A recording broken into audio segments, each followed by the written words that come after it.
Hello?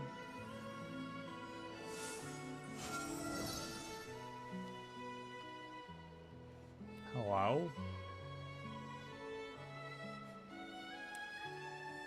So I reread the outfit. I did reread the outfit. I used to take long walks in Silver Moon Hall every day. So don't worry about me. And it makes a lot more sense now.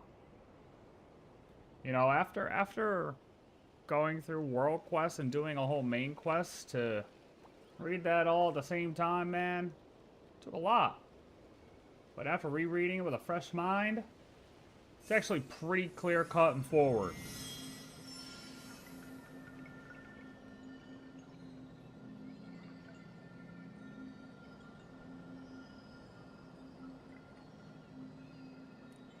So I'm gonna give my thoughts on it first and then check out another thing about the outfit. Cause I seen a couple things on Reddit saying, now, Paimon? Hold on. Ready? Paimon has switched roles more than anybody in this game. First, Paimon's a moon goddess. Second, Paimon is Asmodee. Now, Paimon is AI. What's next? Paimon is Luanatar? How many times can we switch up what Paimon is supposed to be? Okay. To be fair, Paimon being AI is, I think, the closest we've gotten, in my opinion.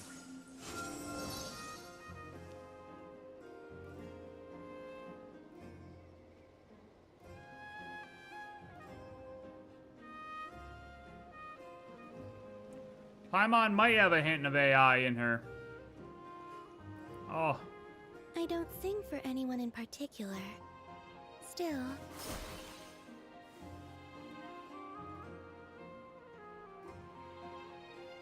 That's a video we're gonna watch after I give my take on the outfit.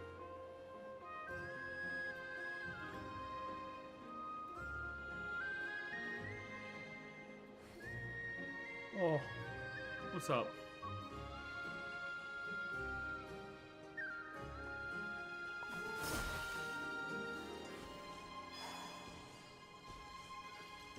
The outfits, the greatness of our outfit. Alright, let's go somewhere safe. Let's go somewhere safe. Oh, I gotta use up my resin first. Actually, let me use up some resin. Let me use up some resin. We already did one boss. Let me do... Let's clear out this guy quick. Let me use up some resin before we get too deep. Because once we get too deep... I'm gonna be, not able to use, well, I'll be over my resin cap. That's what I'm trying to say here. Ow. Ow, brother. Time to shine. Annihilation mode. For the everlasting forest. Ow, brother.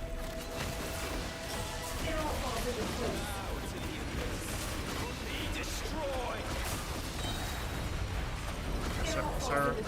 Oh my god.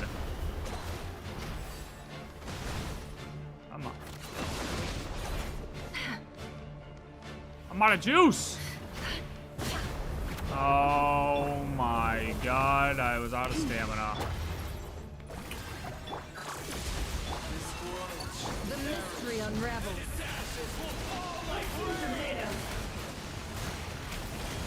It all adds up. Sir, can you please come down from there? Let the world collide. I'm trying to kill you. Lush as the moon. He's too far.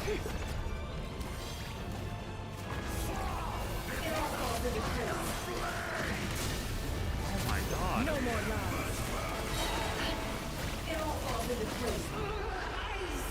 Why did that would take us so long? That dude had me in a chokehold. Crash. Trash. Alright, hold on. One more boss. I gotta do this one more boss.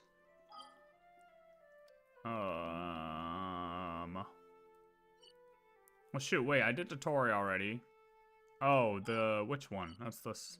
I always go from, like, the last three. Whatever the last three bosses were. You know? And then you have plenty of materials. You don't need to worry about anything.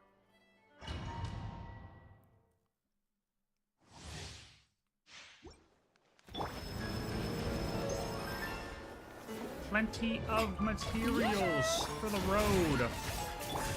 Oh, that's unfortunate.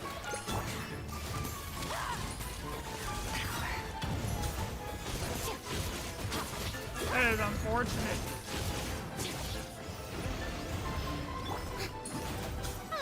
Oops.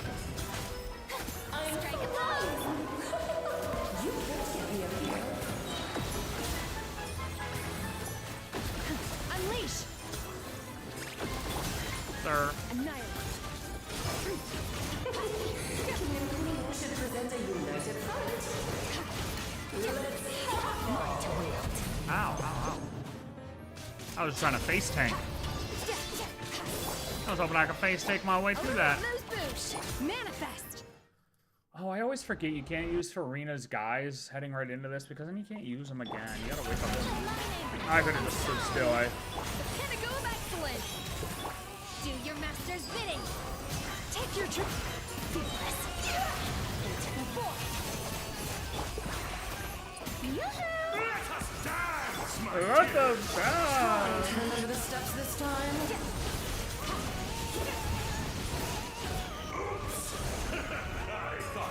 You guys like group up? What are we doing? What is this spread right now?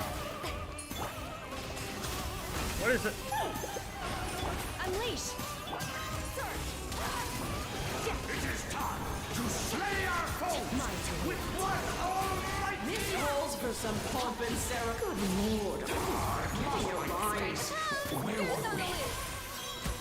That spread was insane, brother.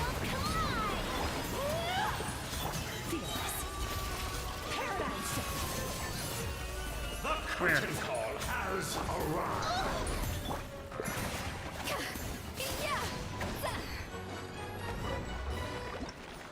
Alright, let's look.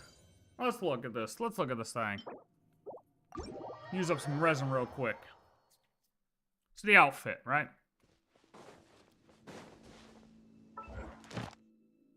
The outfit.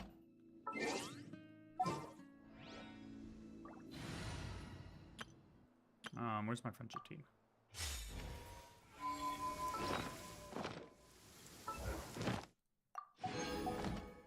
Okay, let's see.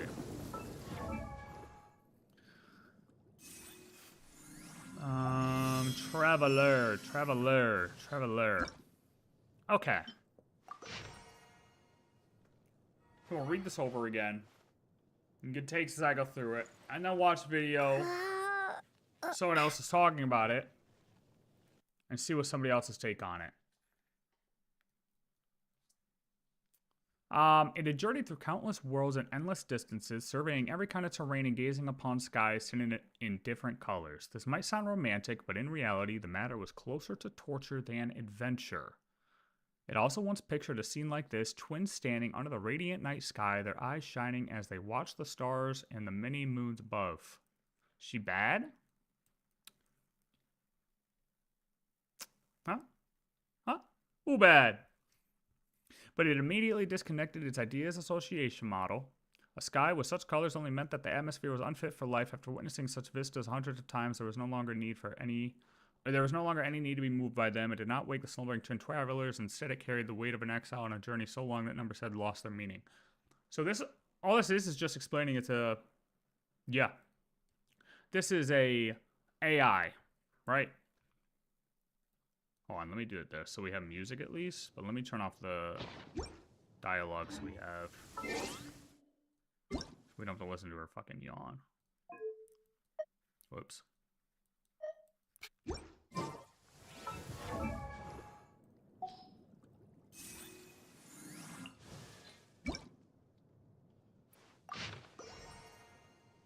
So this is all an AI, right?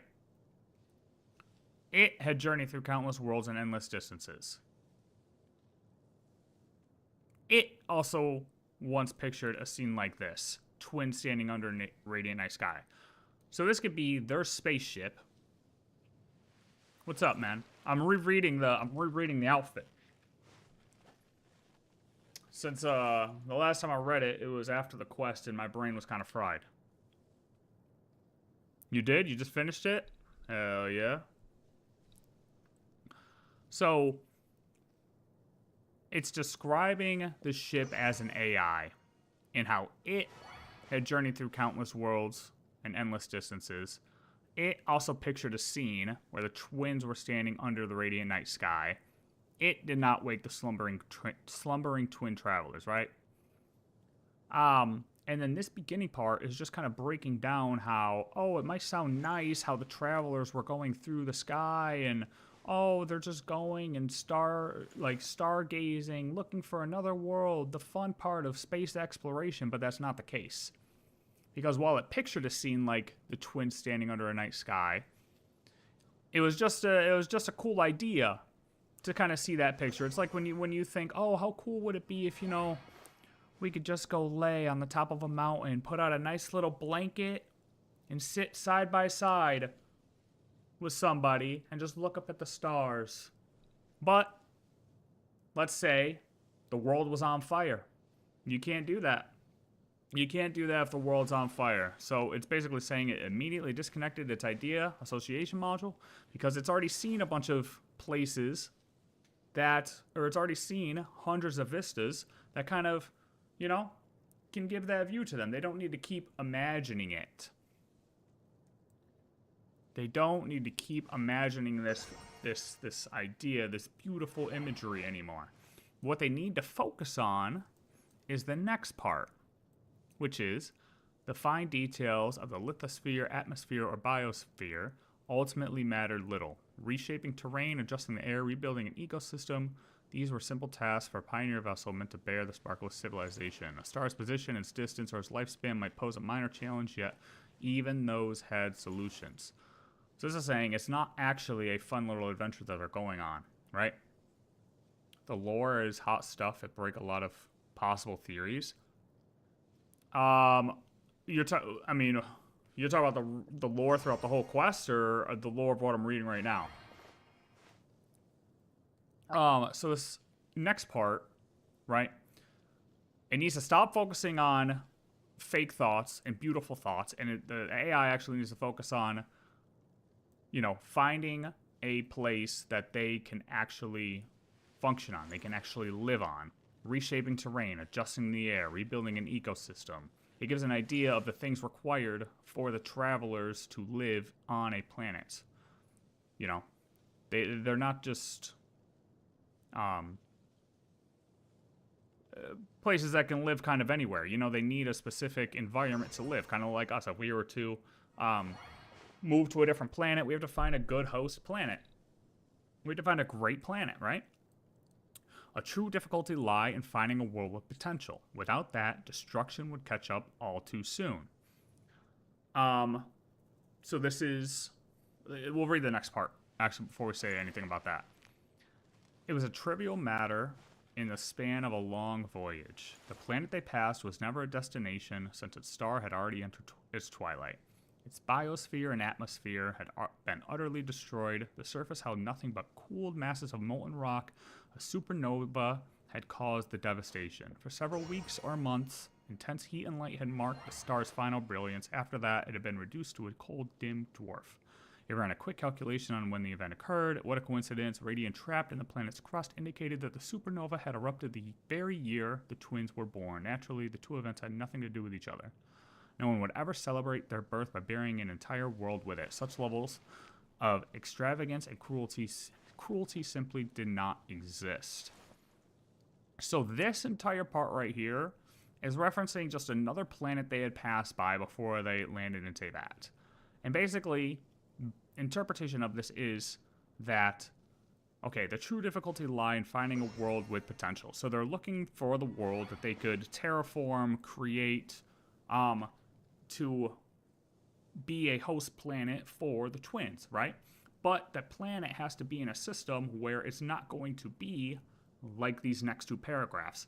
The planet has to be in a system where the star isn't going to explode and they're going to have to leave anyways. It can't be in a system where something bad is going to happen, an asteroid coming in, whatever it is, right? But this is just giving a specific example of what can go bad in the universe. And it's also kind of saying at the same time that these things happen naturally in the universe. And it's kind of giving us a hint that, yes, while these things do happen in the universe, this doesn't necessarily mean that, let me go back.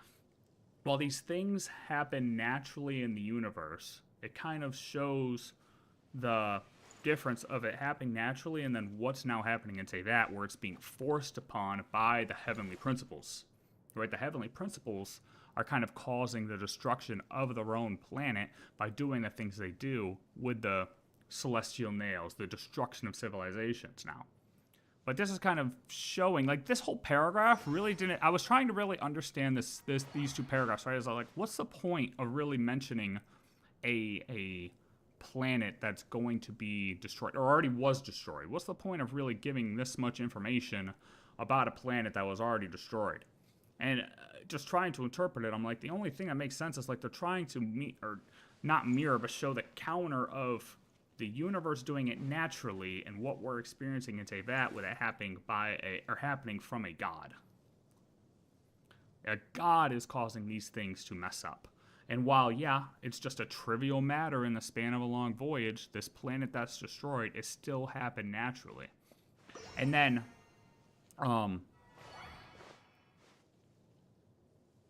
like with this line, no one would ever celebrate their birth by burying an entire world with it. Such levels of extravagance and cruelty simply did not exist. So it's kind of like they're born the same year that the supernova had erupted. Wow, what a coincidence. Coincidence is just coincidence. The universe just does universe-type things. Asteroids do just hit planets. Moons do just form. Stars do just birth. But God doesn't send down celestial nails to blow up planets. That's not the natural course of events in the universe. But Teyvat is doing that. Hence, such levels of extravagance and cruelty simply did not exist. Universe doesn't let these things exist. The heavenly principles is playing too much of a bullshit-ass role on this planet of Teyvat. They're trying to be that natural being, and it's not right, man. This is how I'm understanding this as it stands right now. These paragraphs here.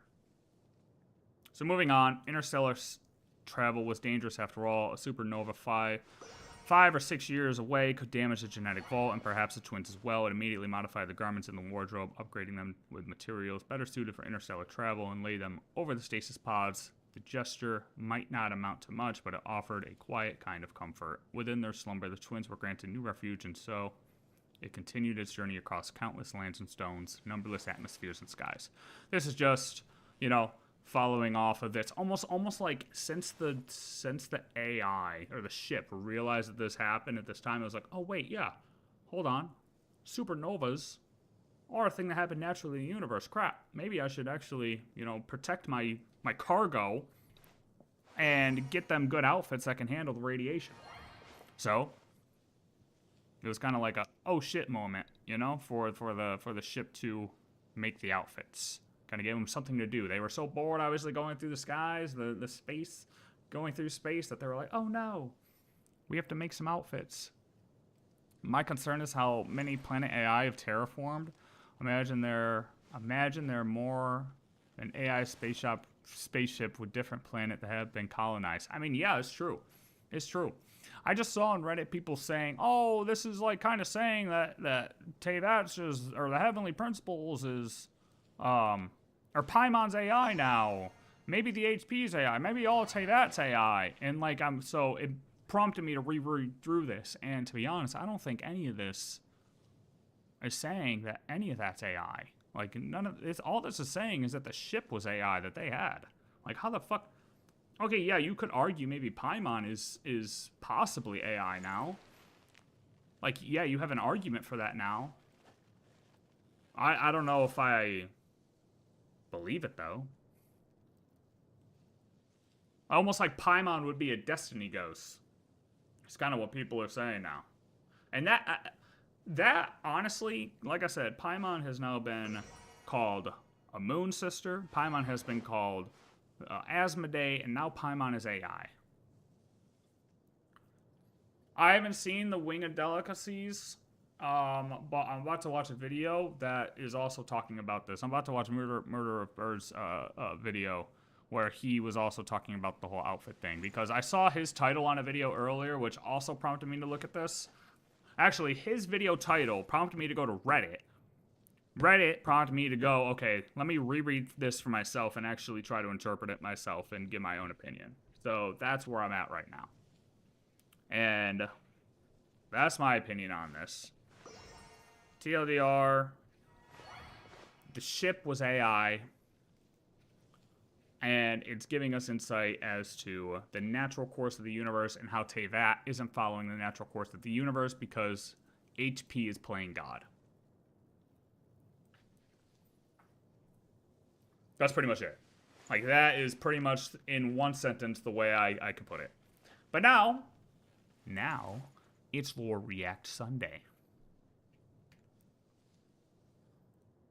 So, we have to watch, we have to watch a video that prompted me to look further into this and actually reread it and give a fuck more about this. And that is, where did I put it? I just had it up on screen. Nope, not this. This is what I have on my screen. That's me. Hold on. Murder with Birds video. Old.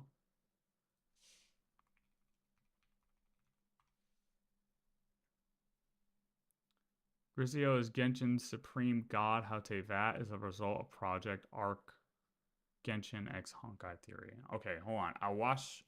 It's good, Hugh. I want to watch this one first because this is what prompted my whole thing.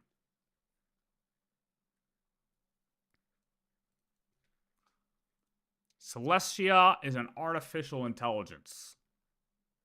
It was a video 3 years ago on HI3 theory on Genshin Primordial 1. No way, really? Okay, that'll be interesting to see then. If it's from 3 years ago. Okay, so yeah, this is what piqued my interest here. This title right here. And I mean, we kind of gotta see what this is all about. So I started to skip through, and this is just him. I think the last time I watched one of his videos, I just skimmed through where he was actually reacting to the quest, because I just want where he talks about, like, lore. Oh, let me turn this audio on. Hold on. I'm a little lost. I don't know if I'm supposed to be. When Lumine found me, she came from outside the ship. Maybe she, like, fucking jumped out. No, I want to just go to where he's...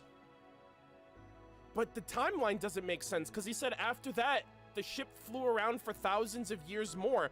Hold on, you know what? No, Unless I got an they're idea. implying I got an idea. If I'm supposed to be? Let's start here, and then we'll just, like, When 2x Lumine it. found me, she came from outside the ship. Through his reaction to the quest. So, like, was Or she... do I just let did it she go? get Do I off just let the it go? ship, or was she summoned to... But, like, that would have had to be Conria, though. She had to be summoned before she got off, which means... Maybe she was teleported there through the summoning. Could this mean that she left the ship long before I did? Maybe even during our first pass over Teyvat. Yep. I think that's... Because it said it slowed down, but it didn't stop outright. So maybe she, like, fucking jumped out.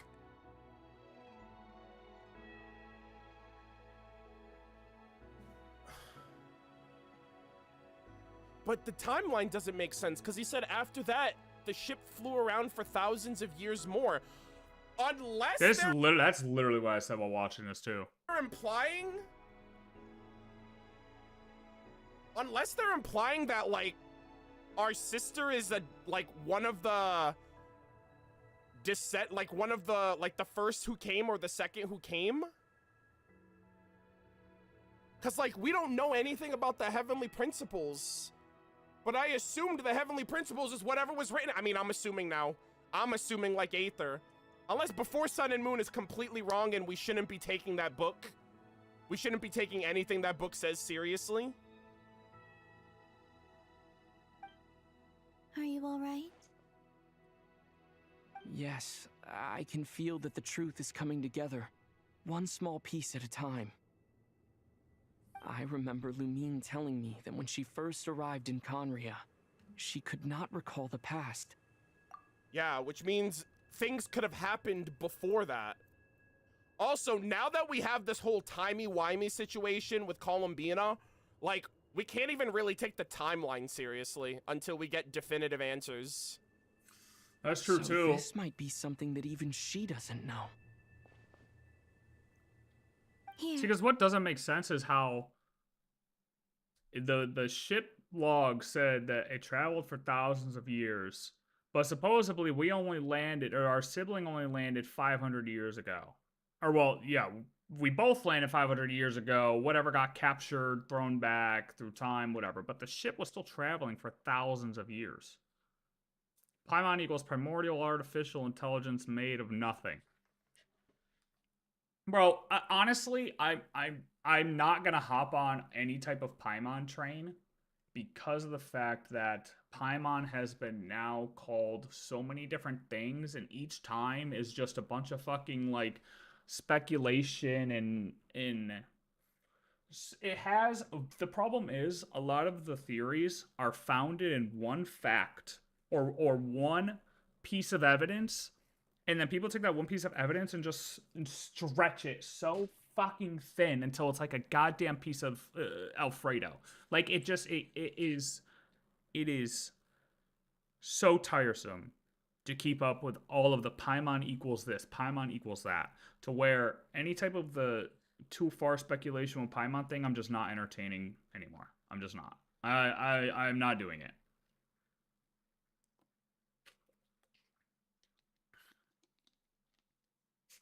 I just can't keep up with it, dude. I'm not interested anymore of staying with the whole Paimon equals this. I'm not on board with it anymore.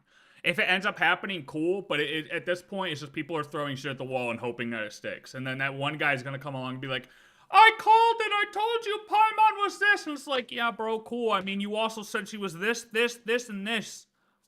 You also said she was a fish swimming through the ocean back when fucking Fontaine came out. Like, what are we talking about? Shut up. You know, that's the point we're getting to with Paimon. So, until I'm just not. I'm just not. Because not Krai 7 Part 7 will come out, or Luna 7 will come out, and Paimon will be something else. Anyways. But yeah, so our ship has been going around for thousands of years, but we're only supposed to be there 500 years ago. I'm going to trust our ship's flight logs more than what we're being told from Conria. Like, that seems more believable because of the fact that our ship most likely is less likely to be tampered with by any type of manipulation from Celestia, manipulation from, honestly, anything. Especially if people couldn't get in it. If people could not get in our ship, touch our ship, I have no idea how Columbina got it to the moon. Or how, oh wait, no, sorry, Columbina didn't get it to the moon. That's right. HP threw it to the moon. But he probably threw it to the moon and didn't open it. Right? I know that's probably where people are going with HP too, right? I'm only 4 minutes in, but let me guess. That's where we're going to go, right? Oh, how did HP get the ship to the moon? Oh, let me guess. HP is Aether, or the sibling, and he flew it to the moon, right? Is that where this is all going to go to? Is that where this is going to go? I mean, it's possible. I'm not going to say that it's not entirely impossible that our sibling is or isn't the heavenly principles. But all right, we'll let it go. Let's see. I made some space for you. Your mind must be racing. And this seems like the perfect place to relax and clear your head. Oh my god. I don't think so either. I need to make sense of this. Oh, wait, there's one more thing. What is it? Wait here a moment. Oh, his outfit? Bro's about to whip out the drip. Hold on. Okay, I'm assuming. I really hope that drip gives us more info about this whole thing, because I'm kind of lost right now. So they flew over Teyvat in the past, thousands of years before they landed the second time. And I assume Aether assumes the second time we landed, she was already on Teyvat, but he doesn't know if she landed the first time they went over, and he was just unaware of it because they were sleeping. Yeah, right. God, this is so dank, chat. And also the outfit didn't say anything about that. At all. What's that? Hold on, wait. What's that last line in the outfit? Hold on, pause.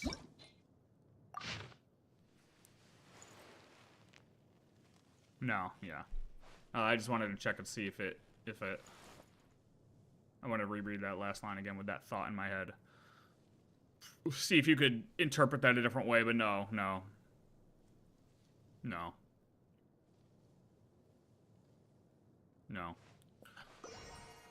Okay, hold on. Oops.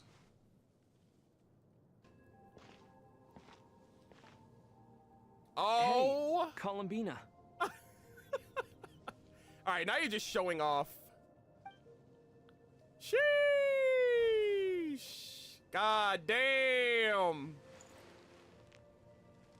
Oh my god, he's kind of giving Luocha energy a little bit, actually. Yeah, that's true, he did. You Our definitely kid, did, dude. our goat! You Is definitely that did, dude. A new outfit? He cleans up nice, guys. Oh, wow. So, this was the outfit. Well, the thing is if you look at what the outfit is saying, there's no way that it could be HP, in my opinion. Because the outfit's literally, if I'm interpreting this part right, which I believe I am, how these two paragraphs are kind of saying that the universe does what it does on the universe's term. It's just the nature of the universe. And this is comparing, saying this is what happens naturally in the universe in HP. And then if you think about what HP is doing, you realize, oh, HP isn't doing what the universe naturally does. He's causing this destruction and chaos amongst that, right? Such levels of extravagance and cruelty simply did not exist. Like,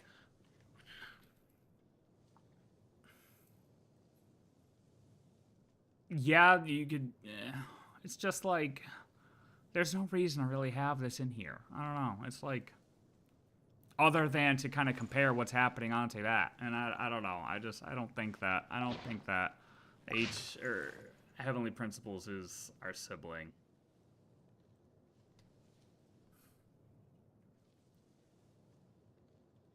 That he had previously, like wherever he came from, like whatever world he came from or something, like his home world, I don't know. An old one, technically. It's been in a cabinet inside the ship this whole time. Confirming a life before Holy. Okay, so she is gonna come back. Let's go! Hell yeah. We are donezo. Good shit. Oh my god, that was it? These Oh! clothes bring back so many memories. Yeah, I want to see his POV on the outfit. Holy shard of element right here too. Made anew. Oh my god! Oh, I can't yet. Actually, no, I can. Wait, what wings do I get? Oh, okay, I can't do it yet. All right, that's. Guys! God, he can lift him up. Gravity is messing me up. Look at me go! Also got an item from the. Oh, look at that. Oh, yeah, I Moon read that. prayer blossom from I read of a that. new. Nothing serious. So, Alright, let's see. chat. What did you I say think about it's the outfit? time.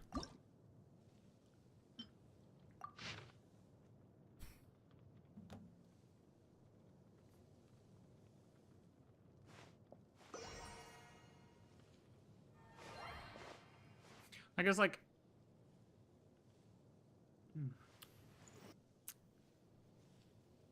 The reason I say this, since they're that part of the The quest outfit... isn't over? Yeah, but like, I read lore in the freaking moon. It's fine.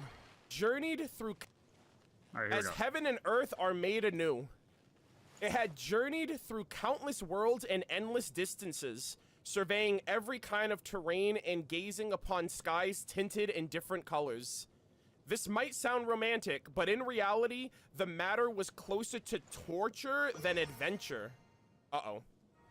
Okay, hold on. I'm like, oh no, Aether's gonna be yawning the whole time. I'm like, oh god, I'm gonna have to listen to that the whole time. Okay, so they're saying that traveling to countless worlds and distant travels was torture? It also once pictured a scene like this. Twins standing under the radiant night sky, their eyes shining as they watched the stars and the many moons above.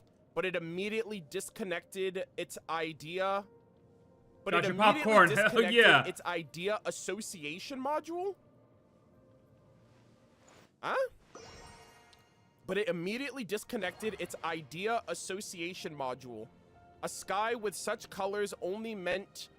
I'm not gonna lie, when I first read this too, I thought, like, I know I was already, like, taken out after doing the entire quest or whatever, but the whole fact of assuming this thing was even AI didn't even go through my head as, like, a big, oh my god moment. Maybe it's because I've seen too many space-type things, but I just assume that a spaceship has some type of AI in it. So, like, I didn't realize people, like, thought there was a oh my god thing until I went to Reddit and saw people saying it, and I was like, wait, what? Oh yeah, I guess that is, because I guess we kind of didn't know it, but I just assumed that it would have had some type of, I don't even want to say artificial, like, yes, here artificial intelligence, but I just knew it would have some type of super advanced computer system in it. I mean, we're talking space travel, like, it was kind of like a, oh yeah, duh, like, but I guess it's like a bigger deal than what I expected it to be. that the atmosphere was unfit for life. After witnessing such vistas hundreds of times, there was no longer any need to be moved by them. It did not wake its slumbering twin travelers. Instead, it carried the weight of an exile and a journey so long that numbers had lost its meaning. Its idea. It did not wake the slumbering twin siblings.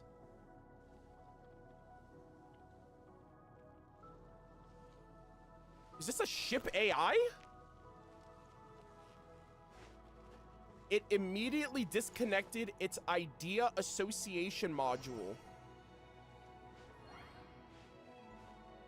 It carried the weight of an exile and a journey so long that numbers had lost their meaning. The fine details of the lithosphere Okay. atmosphere. Is there? Okay, hold on. Give me 1 second. I'm gonna grab this food while we watch this. Hold on. Give me 2 minutes. 2 minutes. 2 minutes. 2 minutes. 2 minutes.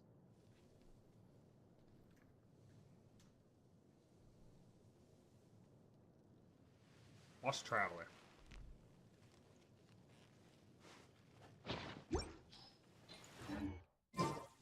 Keep them entertained, Columbia.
try to go fast.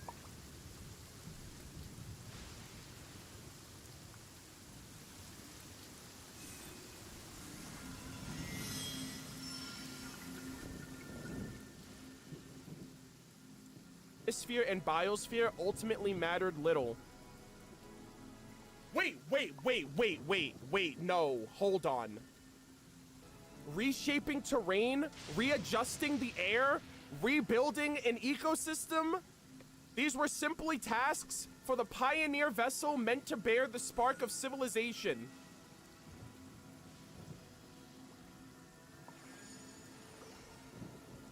Chat? That sounds like Fane's terraforming to that. So does he think that AI... Oh, Celestia is an artificial intelligence. Okay. Yeah. That's right. He's not the one who thinks that our sibling is HP. That was online. Or that was on Reddit.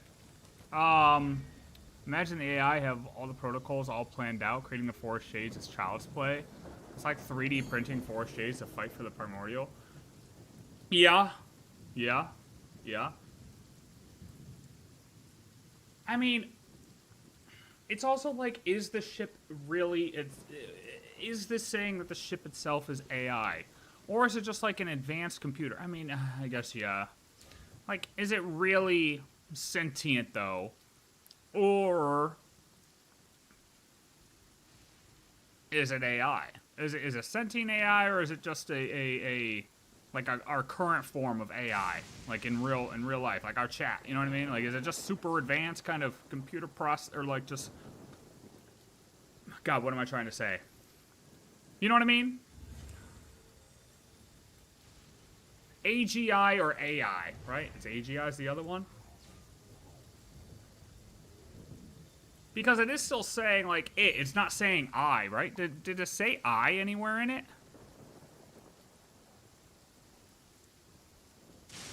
Like, we're still referring to the thing as it. So it could just be the computer. Like, I could say, oh yeah, my computer, just ran a fuck ton of calculations and calculated that, you know, the Heavenly Principles is ugly and deserves to get blown up. It decided that the moon should be pulled into the false sky. It said this. It said that. But, like, is somebody directing it to do that? Or is it doing it itself?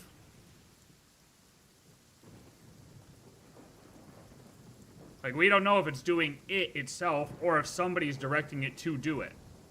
Maybe the Heavenly Principles is our mom or dad. I'm just saying, like, these are all things we gotta keep in mind when we're throwing out these theories, you know what I mean? And it would... Oh my god. I mean, what a motherly thing to put a blanket on its child. What a motherly thing to put an outfit on its stasis pod. Just saying. I'm just saying. These are things. Hold on. Where's the line? Where's the line? I just read it. A sky with such colors only meant that the atmosphere was unfit for life. Are they implying... Which one is that? Which line is that?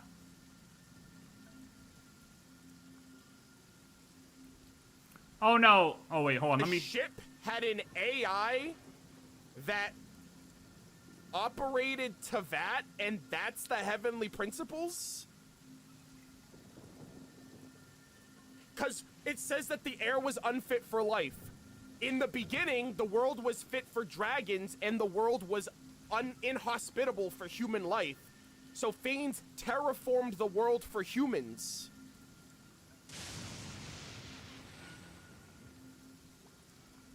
The fine details of the litho... Yeah, I mean... AI that operated Teyvat, and that's the heavenly principles? I'm not gonna say it's totally impossible. It's definitely possible. It is definitely possible. A sky with such colors only meant that the atmosphere was unfit for life. Well, oh yeah, that's just, yeah, it's just a false idea, because obviously it'd be sick to sit on a mountaintop and just stare at the skies, but obviously we can't. It's just a lovely painting, a lovely thing we would all like to imagine. Like, dude, have you ever thought about how cool it would be? You ever played those space video games where you got the moons that look so close to you? Like, even if you go and play No Man's Sky and you land on certain planets, and how the moons look in the sky is so badass. But we can never have it, so it's like, we could, in this case, relate our idea association model to the game, right? But it's not possible. We have to unplug that and realize, oh wait, if I actually need to live, like, we need to find an atmosphere that is fit for life. But it's like, see, I will agree that when you read this line specifically, but it immediately disconnected its idea association model, that does make it sound like it is disconnecting its own module of, like, artistry and kind of imagery. So this line here hints more towards AGI out of everything. It immediately disconnected its idea association module. I think without that line, the idea for AGI could really be argued against.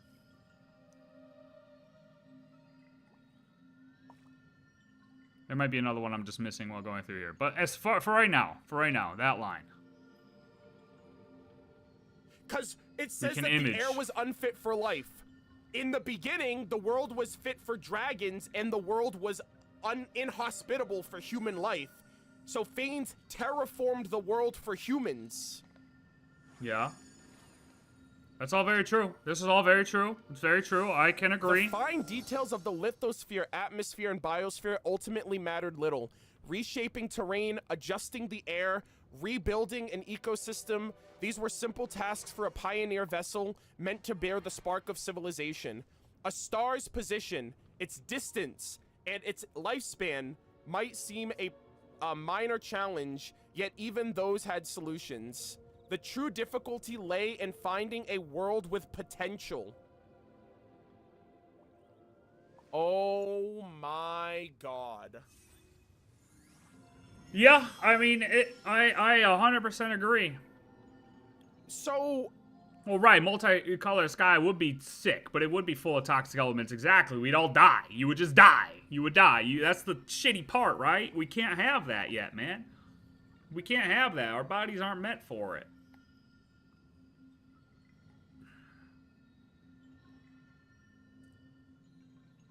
I mean, it would be cool if Teyvat... I mean, especially with what we just went through with Amphorius. And the fact that the black tide in Amphorius is kind of, you know, its own corruption. And the fact that the sky breaking apart looks like the black tide, like computer malfunction. It would kind of make sense that if you relate black tide to... and put that in Genshin... to the sky breaking apart, that's more an argument for the whole thing's kind of a simulation AI type of deal. I mean, things do line up. Things do line up. Things do line up here.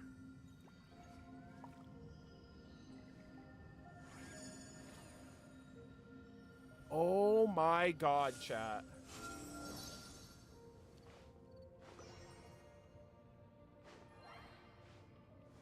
The true difficulty lay in finding a world with potential. Without that, destruction would catch up soon.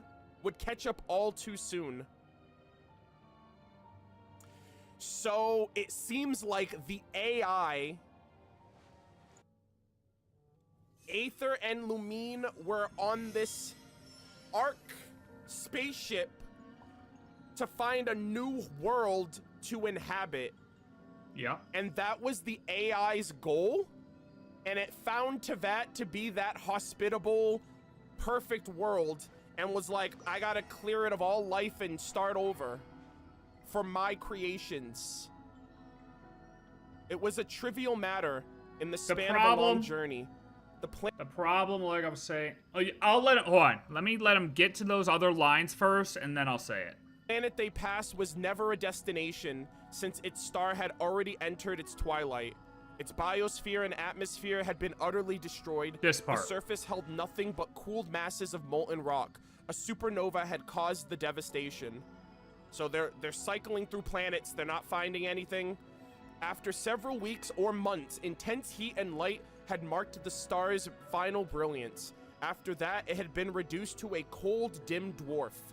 It ran a quick calculation on when the event had occurred. What a coincidence! The radiation trapped in the planet's crust indicated that the supernova had erupted in the very year the twins were born.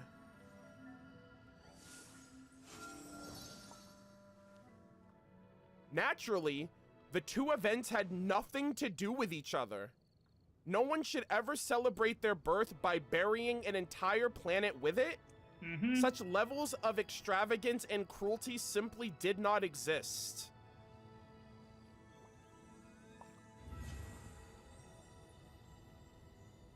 That sounds like Nanook. Some Stellaron business. What? The radiation trapped on the planet indicated that the supernova had erupted the very year the twins were born. So did their birth cause the destruction of a planet? No. Naturally, the two events had nothing to do with each other, but like... Right. I don't know. No one should ever celebrate their birth by burying an entire world with it. Okay, so this is where I could say. Before he continues. Coincidence is just coincidence. I think that's what this whole part is saying. That this is the natural course of the universe. This is beyond anything that we're even capable of understanding or dealing with. This is nature. It's nature for these things to happen. It's nature for a supernova to happen. That's just the course of the universe. Mentioning the fact of our birth happened in the same year is to prove that coincidence is just coincidence, and that's all it is. And then this kind of begins to argue against the Celestia could be the artificial intelligence, because no one would ever celebrate their birth by burying an entire world with it. Such levels of extravagance and cruelty simply did not exist. So, why would our AI go and try to take over this world and act the way it does, being cruel, if it says this? It's possible our AI was just like programmed to solve the answer for us and do whatever it takes to make sure we survive and we're able to continue our species.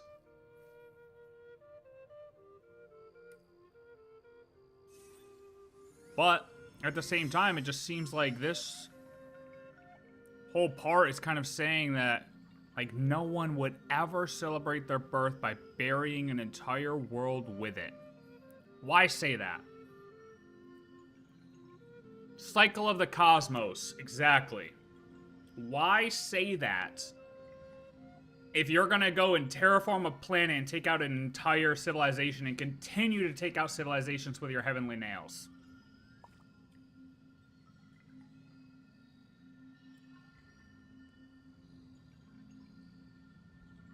Possible it was programmed to do so. They have many planned for ARC projects to succeed. Yeah, well, like I said, too, I mean, we don't know whose perspective. I mean, do we really know the perspective this is from? This could be from... I don't know. There could have been a third person on the ship. Or, yeah, there could have been another person on the ship. Writing this for us. Like, because it's talking about the AI or AGI, whichever it ends up being, in third person, or it's referring to it as it. It's not talking in first person. So we can assume it's not the AI itself who wrote this or is talking about this, right? So this person might have the outlook of, oh, it's not supposed to go and destroy a planet for the future of the species, but the AI or the AGI, if that's the case, may have had a different outlook and said, hey, look, we got to do whatever we can. This is the only planet we can find within range to actually make this happen and make the travelers survive, so we have to do it. Otherwise, we're going to run out of fuel and die. I mean, we did crash land, to be fair. I mean, we did crash land, so who knows what that means. I don't know, I think there's a couple possibilities, my point. But I still think that this whole spot is giving a reflection to the natural order of the universe. Compare it, so we can compare it to what the Heavenly Principles have done to Teyvat, which isn't the natural order of things. Interstellar travel was dangerous after all. A supernova 5 or 6 light years away could damage the genetic vault? Oh my fucking god. Chat! I don't think that line was that. Chat! Oh I don't think that line was that the big. Humans! The humans! The Ark! Who else talks in third person? The Heavenly Principles brought humans to Teyvat through the genetic vault and started recreating humans on Teyvat. I cannot believe this is actually... I mean, I could, This is yeah. it. This is the lore. How the fuck did they manage to create Celestia and the Shades? Are they real then? Is this actually like, is Celestia actually a real thing? Manned by a computer? Interstellar, oh my god. Interstellar travel was dangerous after all. A supernova 5 or 6 light years away could damage the genetic vault and perhaps the twins as well. That is a good point. It immediately modified the garments in the wardrobe, upgrading them with material better suited for interstellar travel, and laid them over the stasis pods.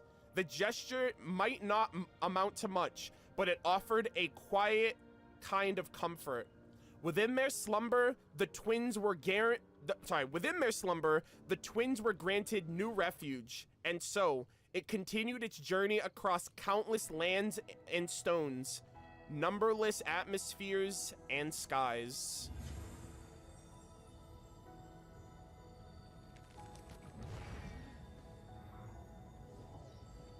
Guys, I think that Heavenly Principles is the AI of the spaceship. And it carried in this spaceship the genetic material of the quote-unquote human race from wherever they originally came from. That is a fair point. They are looking for a new world to populate said race that is being destroyed in the galaxy. Yeah. That's at least what this reads. That's at least what this reads out to be. I don't know where we came from. I don't know where this spaceship came from. I don't know where this computer AI came from. But if Fane's the primordial one is an AI, a super advanced AI, holy shit. I couldn't tell you in a million years that that was the case until just now. What? I told you I'm not getting on board with the Paimon thing. I'm not. Holy moly. That's why I said, who So talks about are the it? humans of Teyvat all literally the children and the descendants of the primordial one? not even the primordial one, the genetic vault of wherever these genetics came from. He just, like, wiped out the dragons and was like, here you go. The genetic vault thing at first I didn't take into consideration. That was a good point, though. That is a very good point. I didn't think about it. I mean, I just took it at face value. I didn't think further than that. That's a very good point. That's a very good point about the genetic vault.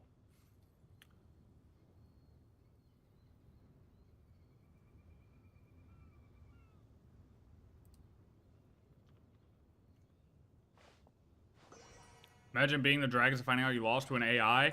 But then where does this put Paimon? Yeah, Like, I mean, I'm kind of curious. Paimon's a construct. Beep, construct. She actually did it too. Like, in the Sumeru event with Marak. She was like, beep, boop. Paimon is and I was Clippy. like, whoa. I don't know if Paimon has anything to do with this AI construct. She is one of a kind as well. And the Heavenly Principles have been sleeping this whole time. I don't know if Paimon was around during the Cataclysm or anything. She just came about recently. But, wow.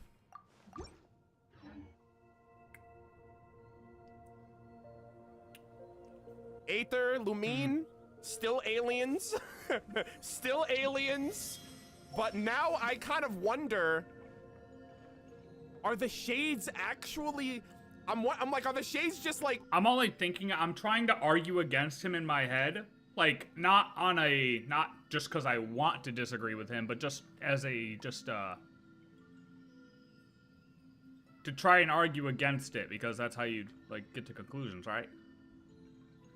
But for the genetic vault thing, I can't argue against it. I can't think of anything like that could go against the creation of the civilization on Teyvat, because we really don't know where it came from. We just know it was created, right? Or the humans were just created.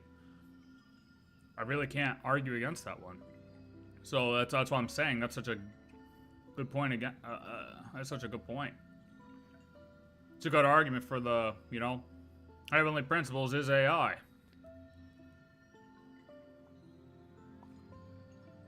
This puts a new context to the primordial one. Lost its function. Oh my god, lost its functions line.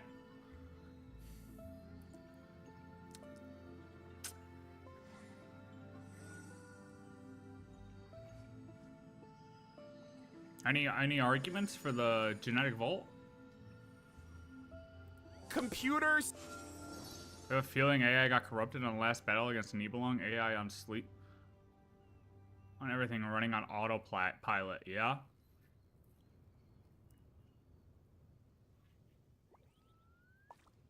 I just still find that line weird, man. Even with all this said, I find that line weird.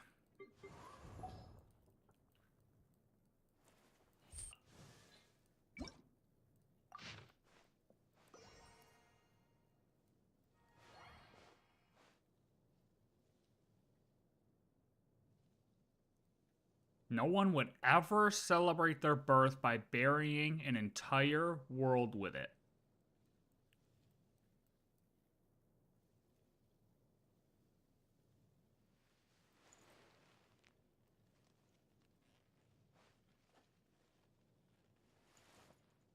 And if some line were a throw off, I mean, it could be. I mean, honestly, like I said before, my biggest thing was these two paragraphs just seemed like filler. But then when I thought about it, I was like, no, it's just it's really the opposite of what we've seen happen in Teyvat. If you're talking about Heavenly Principles, it's the opposite of what the Heavenly Principles do. Not the opposite, but it's, like I said before, it's not the natural order of the universe as to what the Heavenly Principles is doing.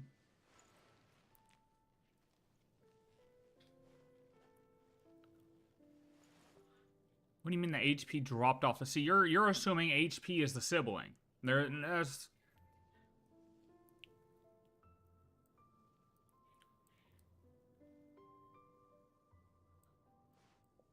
I could get more on board with the AI is heavenly principles, but not sibling. What do you mean, no what? Motherfucker, what are you talking about?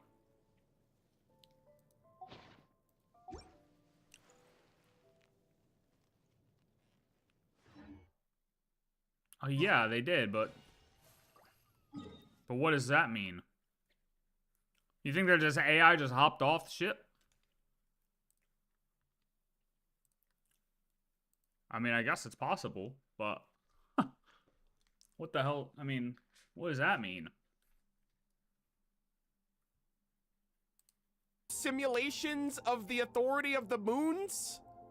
Are they actually like living, breathing, like physical entities, physical beings? Or did the AI just get like really crazy with their tech and like really just kind of went over the top in its overarching admin privileges? It would line up with the HP showing up, doing its thing, and then thousands of years later, the twins show up. I mean, yeah, you're not wrong. You're not wrong. So that's what I'm saying. Is the HP actually the AI itself, or was there somebody else on the ship?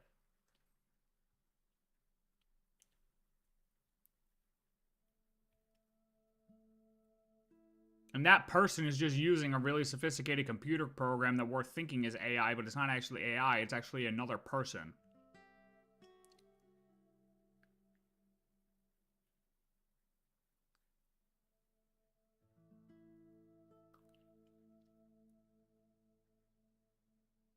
If the AI got off the ship, then what was piloting the ship while the twins were asleep? Seems to be a discrepancy.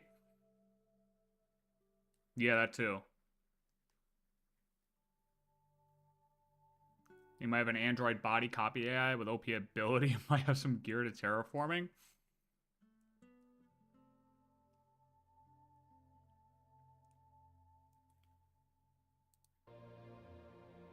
And is Tevat itself just one big experiment?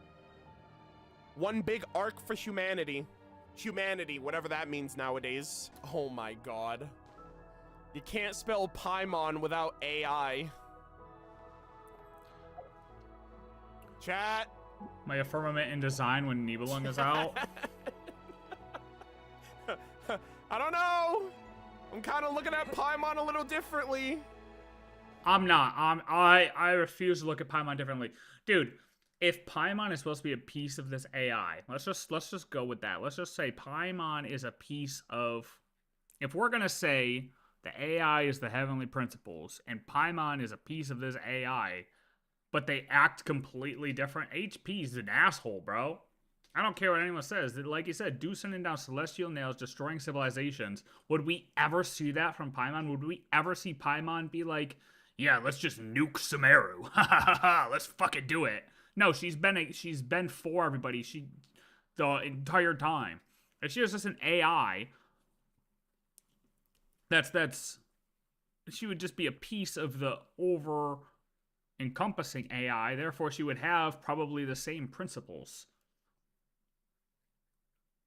We would see a totally different, like the emotions and type of person we get from Paimon is not the same that we've seen from the heavenly principles.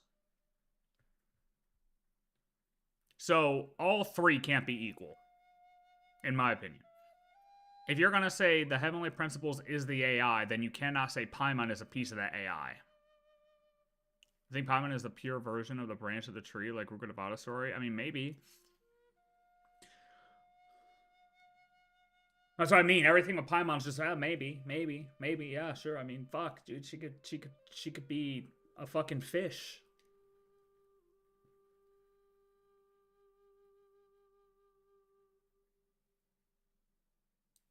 She's with one of the siblings, so that's good. I mean, and the AI wanted to protect them too, so the AI cares. I mean, we're the hosts, right? I mean, we're on the voyage with them. So why would the heavenly principles nuke its own people? Like, that's the other thing. The heavenly principles is so afraid of its if the people are its genetic vault, why would it be trying to nuke its own people from acquiring information?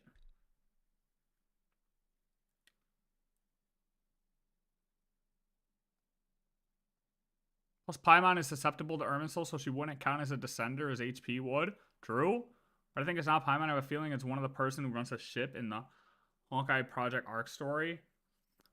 Is that the video you're talking about? We could watch. I'll check it out after this one. Is it long? But yeah, I mean, we're not affected by Irminsul. Our sibling is. Paimon's affected by Irminsul. How can a fucking robot be affected by Irminsul? The goal of the AI HP is to establish a civilization that doesn't hit a certain level of power, aka being susceptible to the Honkai. It would make sense for it to be cold in its punishments. Plus, having the genetic vault means you could just recreate humans constantly. I mean, is that what that means, though?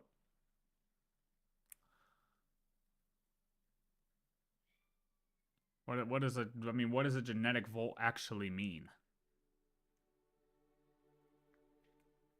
Is there like a definition for a genetic vault?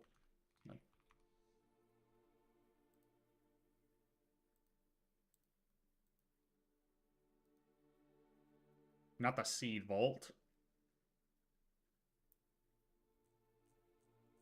I mean, what? We just talk about frozen sperm and eggs? I mean, okay, sure. Sure. Alright, so if you just refer to it as that, then okay, sure. Eventually, you're going to run out. I mean, literally, eventually, you're going to run out.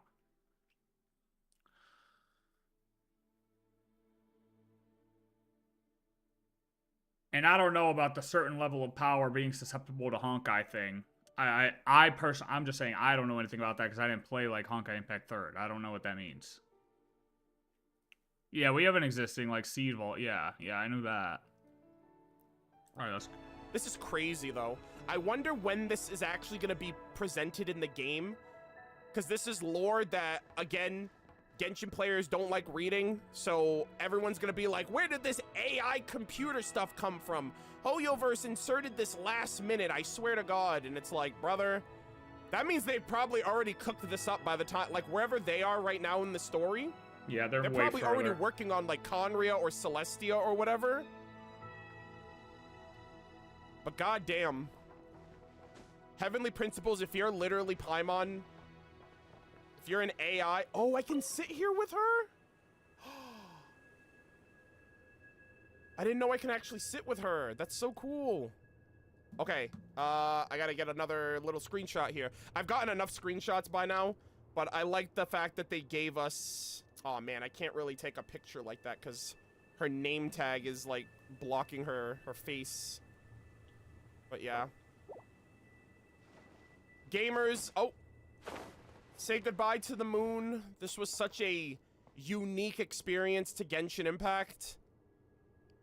I don't know if we're ever gonna actually go. I mean, we're still in the firmament, which is crazy. So it's like, I don't know if we're ever gonna leave to that or if we're gonna explore the rest of the Dark Sea and the rest of the uncharted world. But this was such a unique experience. This is so cool. Hoyoverse literally went above and beyond. Oh yeah, that is a cool thing. Plenty of it's open to interpretation. That's why I try to like when I watch these things, I don't like try to argue against them to like hate on anybody. I just try to think of like how it could be wrong. The same. I mean, that's how you get to real conclusions, right? Is to prove things wrong. I mean, that's just how it works. So it's like if I could sit here and like analyze and be like, oh no, that doesn't make sense. But why doesn't it make sense? That's all. You know what I mean? But yeah, I mean, it's there's The so journey many. goes on for you and for me. Goodbye, Moon. Like I said, this is not the end. I don't believe there has to be an ending. I don't think any of this matters. I don't care about any of this. My God. Crazy. So here's what I'm also curious about. Before we get into this, they said that the ship slowed down initially. Did the AI get off the ship and go to Teyvat? Motherfucker, you could have just said you watched this video already, bruh. Yo, Radish comes in here. Radish came in here and said, oh yeah, the AI jumped off the ship. Motherfucker, you watched the video already. What are we talking?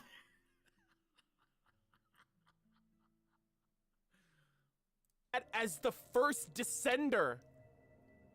And then the ship goes on its way, and when it comes back, it's with Aether and Lumine, but the AI has already taken over Teyvat.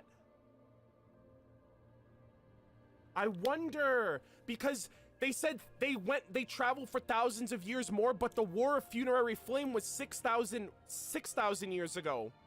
So that would line up if the AI left during that time, was like, oh, that's a good world. I don't know how long it's gonna take for me to terraform it. So in the meantime, I'll jump off the plane. I'll jump off the spaceship. I'll go to this planet. I'll set the coordinates for this ship to come back to Teyvat when I'm done. And then the twins would land. But then by that point... What would be the point? No, that wouldn't even make fucking sense. No. This wouldn't make sense though, right? Because why leave?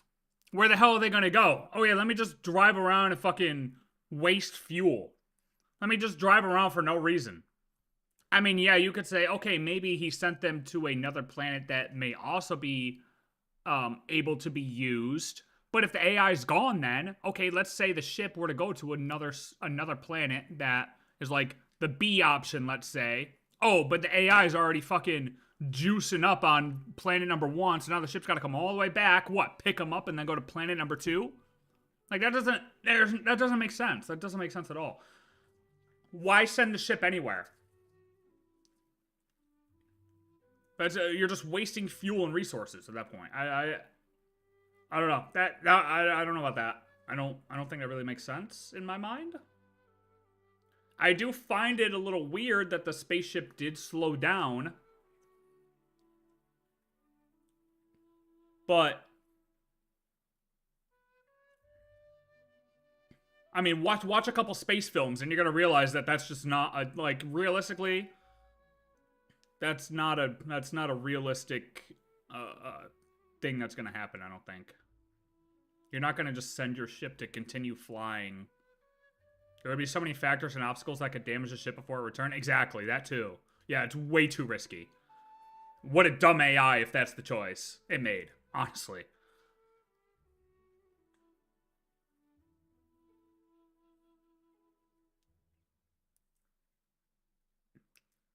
Yeah, I don't like that. No, I don't like that at all. I can understand how you can come to that conclusion, but I don't like it.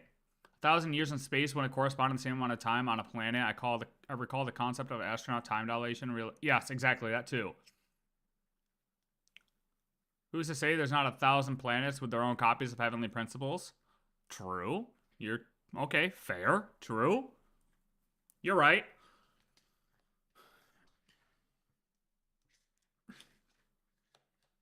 You're not wrong. Who's to say this is the only planet with that? Well, I mean, I guess the fact that we're still only talking about twins confirmed. We're not talking about multiple sets of twins. Now, if the ship were to be referring to multiple sets of twins, okay, now you might have an argument. But we're still talking about a singular set of twins that are supposed to go to a planet and basically continue on their species.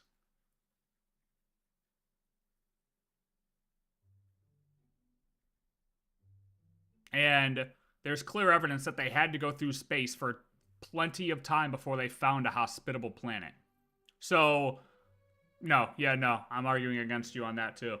There's not many options out there for planets. It's explained in the outfit. No, but they really don't have that many options. There's are a very limited number of options for them to use. While what you're saying isn't completely impossible, it's highly unlikely. Wait, the Scarcold planet, the IPC that destroyed it, imagine they killed their own heavenly principle and conquering planet with the same Project Arc colonies? Yeah. I mean, like I said, I'm not saying it's completely impossible, but if it was, they might have different arcs. I don't think our ship is... There may have been different source... Alright, we have planet...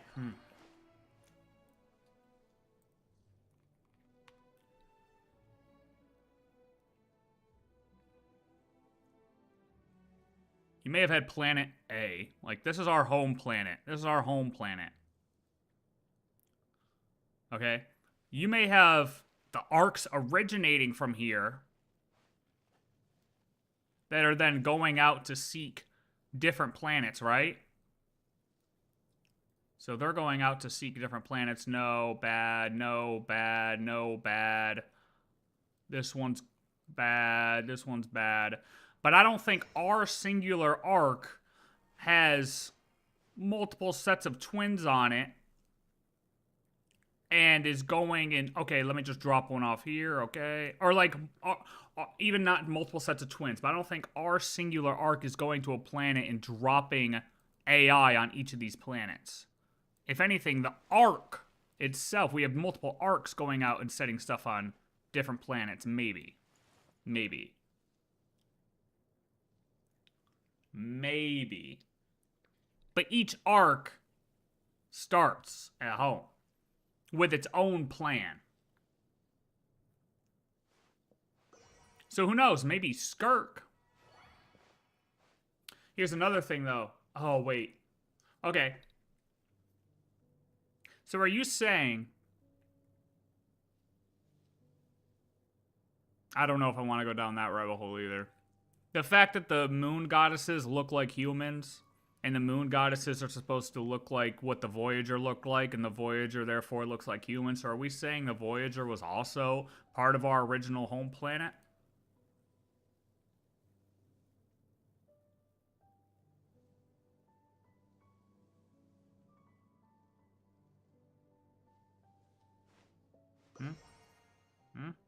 Think about that.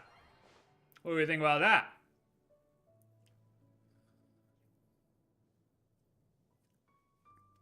Like, dude, imagine... Yeah. Like, our ship going to another planet after dropping...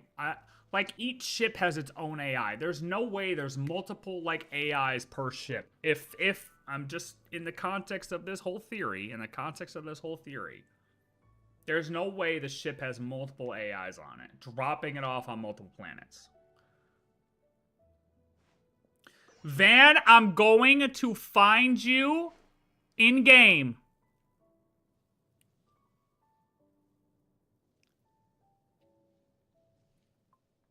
I'm just gonna stop there. Anyways.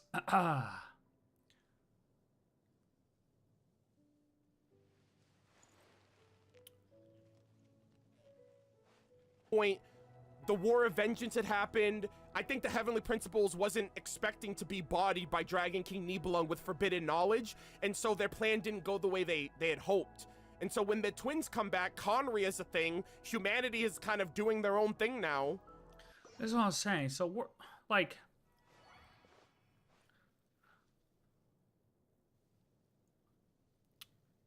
So we have Teyvat. The ship comes in.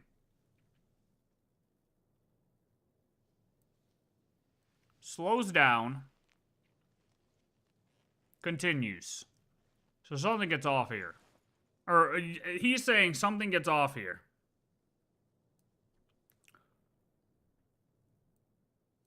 And then comes back fucking 6,000 years later. Well, or however many years later. This is thousands of years. Like, what is the point of that? I don't understand the point of sending it out and then coming back. Dude, I looked this up the first time he came in here, and it's some dog shit ass stupid meme, dude. It's worse than 6'7". Like, the brain rot is worse than 6'7". This fucking meme he has to look up.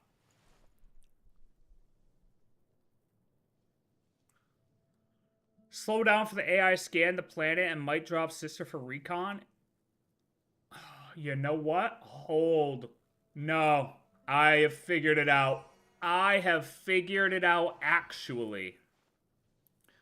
The slowdown was, oh my god, wait. You're right, the scan. They scanned it and realized it's inhabited.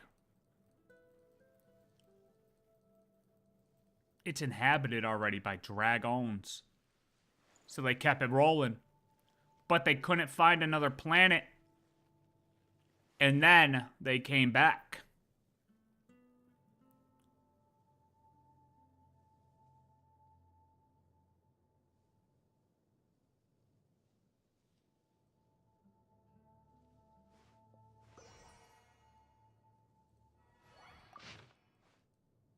No one would ever celebrate their birth by burying an entire world with it.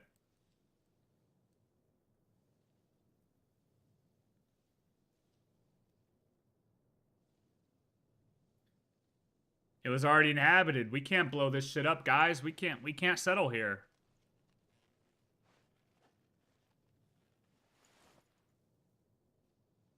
That's the thing. Technically, it had to be more than 6,000 years ago, though, right?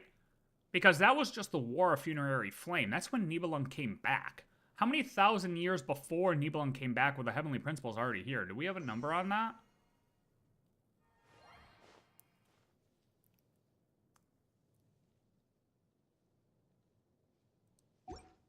I don't think we have an exact number on that, do we?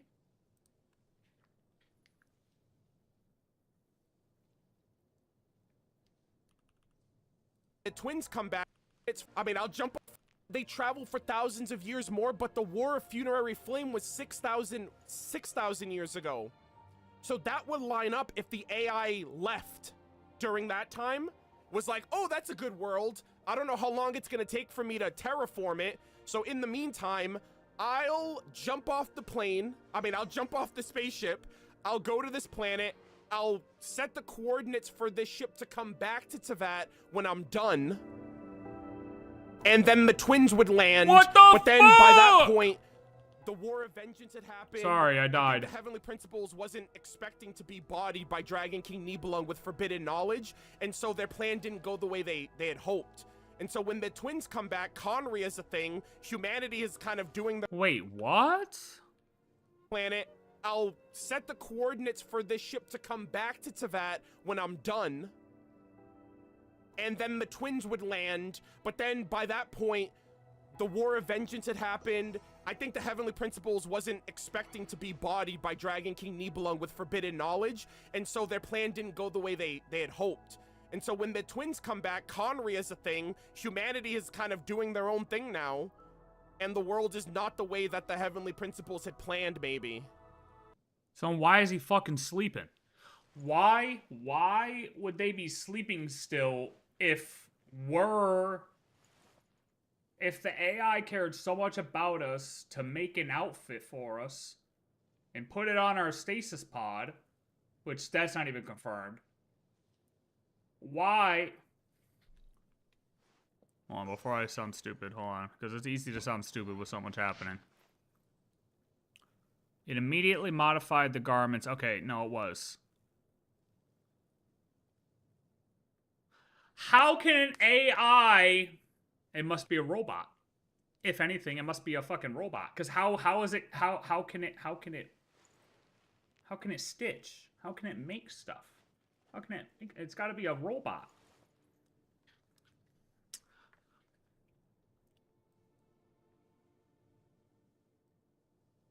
It immediately... Okay. So whatever. It is still the AI. Okay, sure. And so when the twins come back, Conry is a thing. Humanity is kind of doing their own thing now. And the world is not the way that the Heavenly Principles had planned, maybe. And so I think that's what may have happened. But why would they come back?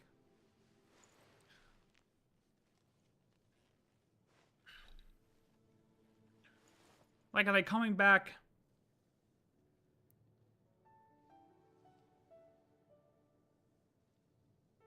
Oh, no. Why would it matter?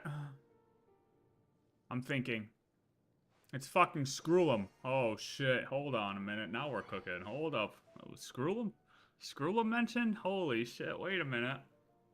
Screwy, is that you? Wait a minute, where's Herta at? Oh, Jesus.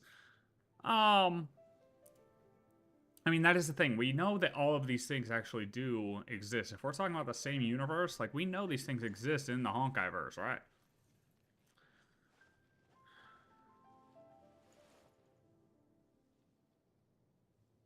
Asmodee also encountered both twins, and she didn't take either to HP if it had a directive to serve the twins. Well, that's where I was going with that.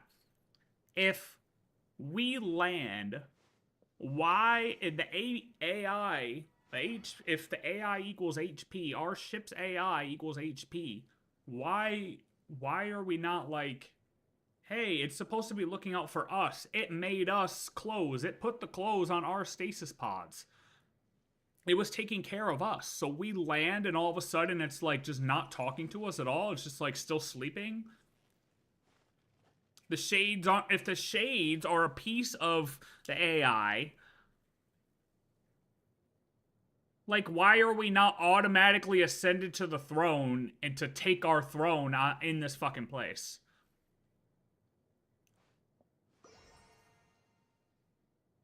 What are we fighting for? What are we going through right now?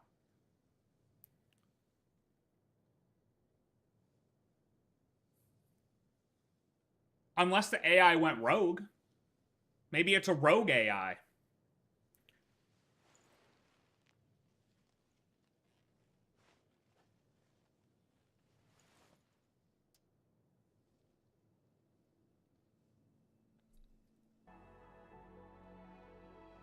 Yeah, Ghost Rider moment, by the way. But yeah, I think if the AI is Fanes, I think that's what happened. I think they jumped off 6,000 years ago. It would have been older than that. The War of the Funerary Flame was before that. Or that was when the War of Funerary Flame was, right? Yes. So he had to have been here before that.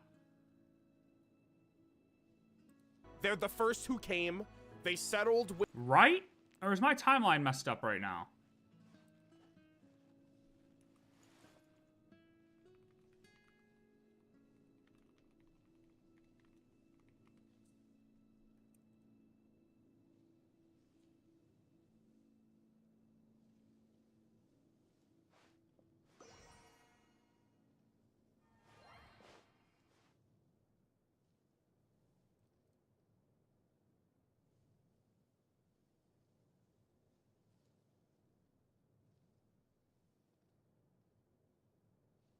I mean, we really don't know how... I mean, hey, he could have come down and done all of this within a year, to be fair.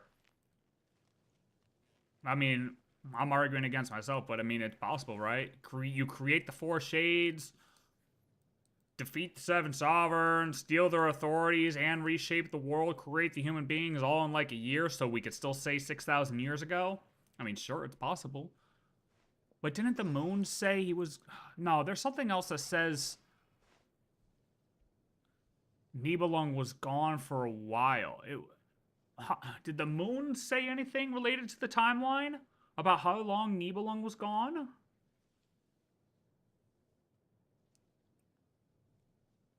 It doesn't matter right now.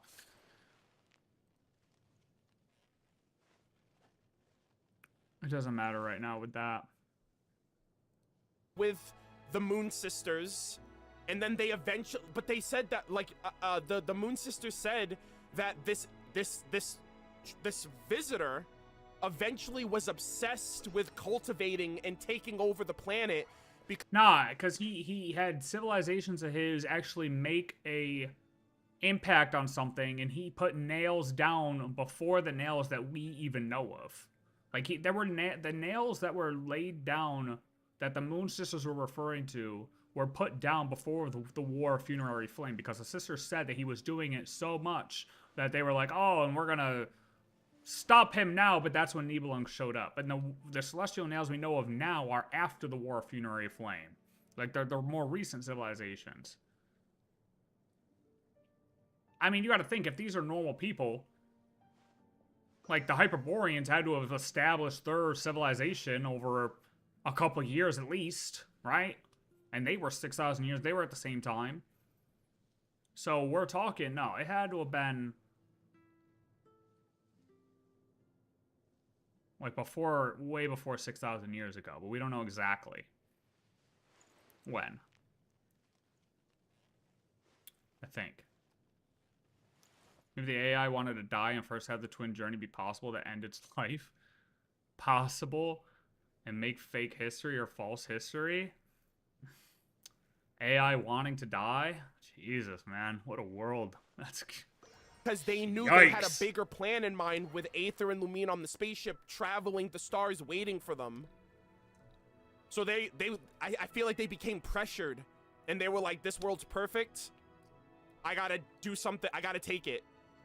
For the genes, for the savior of this race of humans that I have on this spaceship. And so they took matters into their own hands. I don't know.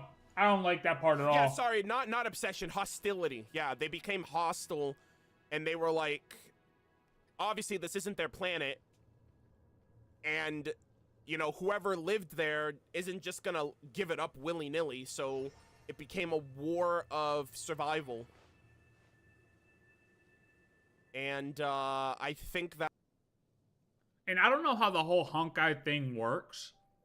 That was in Honkai Impact 3rd. I have no idea how it works, so this would be totally different from how it's listed there. But if Radish, you said that the Honkai, or if the people gain too much knowledge, the Honkai would happen or something like that. I don't really know how that works. But if the HP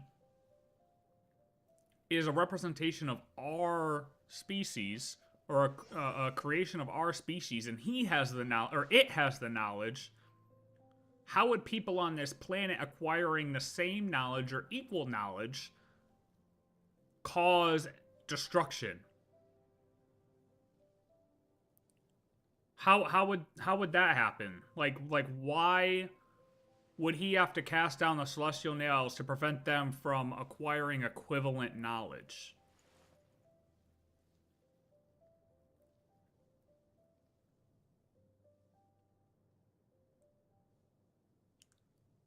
It's a civilizational level event. The Honkai is like Thanos.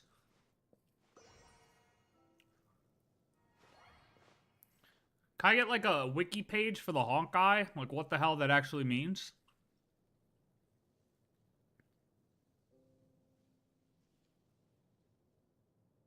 It's more so power than knowledge. I mean... But why would he be able to live alongside the moons if they had like the knowledge too? Why wouldn't he have taken out the moons at that point then? You know what I mean? Like I feel like that's not the... I'm arguing against you saying that that's the reason why he sent the nails down. Is to prevent his genetic vault of people, the people from the genetic vault acquire that knowledge.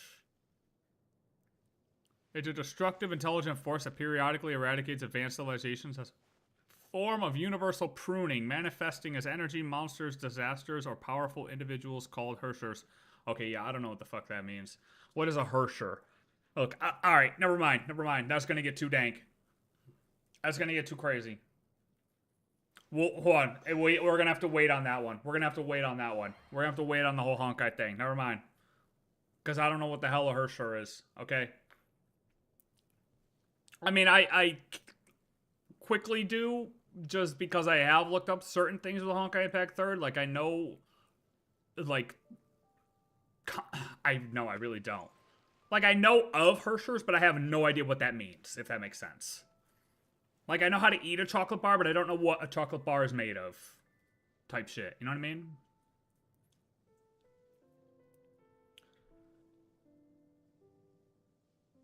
That's what happened. And I'll be surprised to see how things play out. and if that comes to pass. I don't know if it was Paimon, because no one in history has ever mentioned the floating fairy, unless the AI got globified into Paimon and doesn't remember who they are or what they are. They got AI in the name. That wouldn't make sense. And you know why then I it's say not an that? AI. It's because, guys, get your ones ready. It's because in Amphorius, Philia 093, they use that 093 as the ego. So I wouldn't be surprised if they were like, yeah, Paimon is the AI because AI is in the name. And I'm like, well, they've already done that in one game. Who's to say they won't do it in Genshin? So, yeah, that's kind of where my head's at right now. Is that really an equivalent, though? Just remember that when civilizations get too powerful, the Honkai shows up and blows shit up. Okay, but is the Honkai like a group, or is it like the universe? Is it a natural course of events? Or is it a group of people?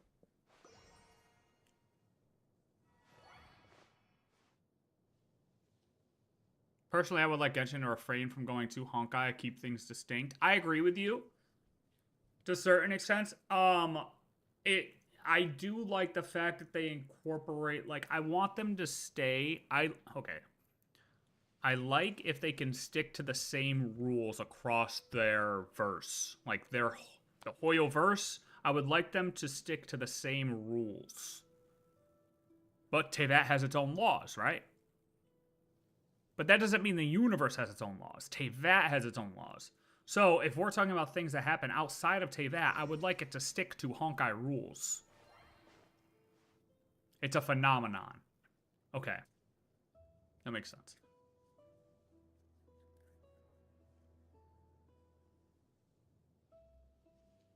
I mean, isn't it said that all the space is like, you know, the... kind of that's what Alice is supposed to be protecting against, is the border, say that, and from letting the abyss in, right?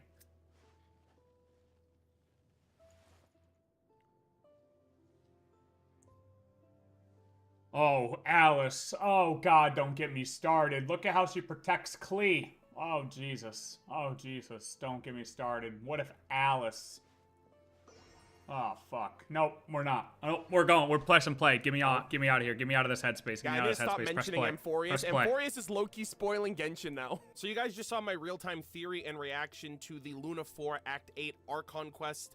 Believe it or not, between Act 7 and 8, it took me 19 hours of reading lore, like taking a ton of pictures and... Bro, he yaps. I'm not gonna lie. I didn't watch, but I know for a fact he yaps. Because I clicked into his streams a couple times, and I was like, bro, goddamn, I thought I took long on these fucking quests just from, like, staring at stuff and doing things. But I was like, goddamn, bro. Holy shit. Holy shit. Going through the entire Archon... Bro, there was one stream I clicked his, and I, like, checked to see what he was talking about before. Bro sat on the loading screen. The loading screen of Genshin Impact for a full fucking hour. A full hour. Bro, look at this. Oh, shit. It's on his VOD one. Bro, there was a full hour. Because he was going to check the Welkin Moon thing. When Columbina would sing to us last patch, if we clicked in to her dome or her area with the Welkin Moon Pass, bro, I was like, God damn, bro, how can you sit there for a full hour on the loading screen? Oh shit. Yeah, I respect it though. I trust me, I completely understand. I understand. It's easy, the entire bro. way through, so I hope you guys enjoyed that. But because my stream yesterday was 10.5 hours long, I wasn't able to do the thorough research that I wanted to. So I'm adding a couple of extra talking points of this theory here that I think is going to solidify the theory that the heavenly principles, aka okay, hold on, extra stuff. Let's see. All right. Phanes is in fact the AI construct of our spaceship, and one of these points has actually been in the game for over a year since Midland. so let's get into it. So the first thing I realized, and some people in chat actually were mentioning it yesterday when I was talking about Paimon and the whole AI thing, the mailbox has the sender P-A-I-M-O-N. Almost kind of like Paimon is an acronym more than an actual name. And, you know, we talked about, you know, Paimon being like heavily They've teasing, always heavily said this, though. referencing something regarding Paimon in the endgame. We know that the spaceship had an AI protocol, and the AI is no longer in the spaceship, implying that it's on Teyvat. So if Paimon is that fact, and the fact that you can't spell Paimon without AI, I'm kind of curious if Paimon is in fact maybe a globified version of the AI computing process that got kind of messed around with and changed after the War of Funerary Flame, or even after the Conria disaster. I'm also kind of curious what the potential Paimon acronym could be. I did write something down here. I wrote Primordial Artificial Intelligence Matrix of Organics Network. And I figured Organics Network because they're managing the genetic vault of, I assume, human DNA that they brought from wherever they came from, or whatever the case might be. So I wonder if Paimon is like, and she's the Teyvat's best travel guide. She knows, or she should know, everything about Teyvat, if in fact she, you know, if her title is any indicator, and that could be rooted in her being connected to the Heavenly Principles, Fanes, this AI construct. So that's the first major thing that I wanted to touch on. This next piece of lore that I want to talk about has actually been in the game since, I think, version 5.1 of Natlan. I know there's a lot of people I know he that are talks about the basically wings using somewhere the in here. argument that a lot of things that are being presented in Krai were shoehorned in at the last minute because Natlan was so bad.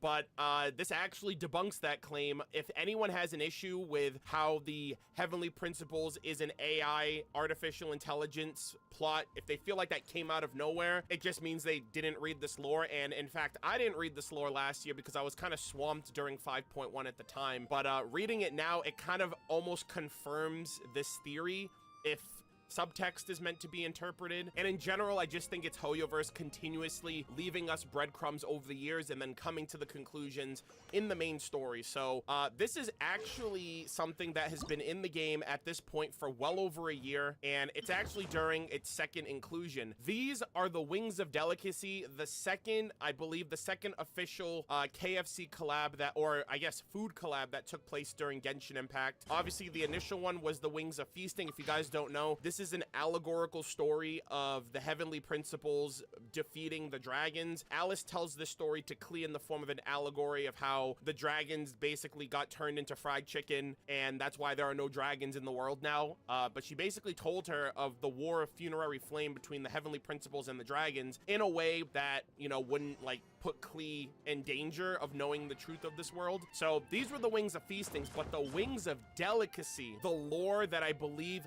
Hoyoverse has implemented last year, I believe during 5.1, I believe it was the McDonald's collab, and there was another collab. I ended up getting these wings from, I think I got it from the KFC collab overseas. And so these wings were implemented, I think 5.1, if I'm not mistaken, and, or either 5.0 or 5.1. And these wings tell the story a year in advance. Let me give you the passage. This is a story set in an interstellar travel hub where passing travelers may find a moment's respite within the small shop of an elderly adventurer. The aged shopkeeper, tired of a long wandering captaincy amidst the stars, boldly set sail to where no one had gone before transforming his rusty spaceship into a restaurant for travelers to rest their feet in. So I think this is an allegory about people who have, I think the shop represents Teyvat, or this restaurant represents Teyvat, and the visitors represent Descenders and Outlanders who have visited. We have a first customer, we have a second customer, we have a 30th customer. And so let me read this off to you. Take the first customer. You're about to be as really mad, ready? the first who came, the Heavenly Principles. The first customer was a deity who had been drifting around since her home planet was destroyed. Yo, I got like 4 more like flat ones upstairs. I got like flat ones upstairs too. Maybe I should give them away.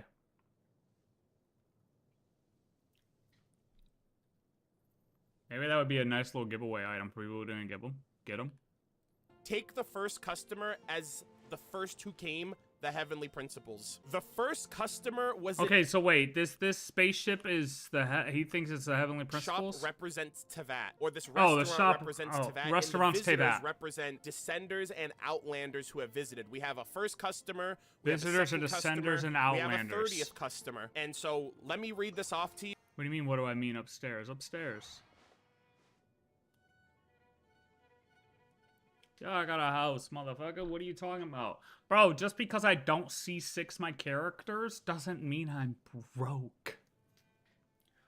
I have, like, no money, though. You take the first customer as the first who came, the heavenly principles. The first customer was a deity who had been drifting around since her home planet was destroyed. She spoke to the shopkeeper about the fickle nature of the cosmos, as well as her affection for the life on her former planet. I remember every glorious moment of civilization's brilliance, from the discovery of the theorem of triangular right-angled relations to the completion of the space elevator, from painting the first cave art to creating the holographic series of 83 galactic landscapes. The shopkeeper remained silent until the customer's feast was prepared before serving it to her. But you can still do something.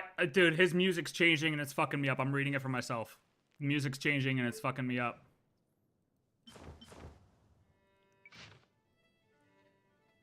The first customer was a deity who had been drifting around since her home planet was destroyed.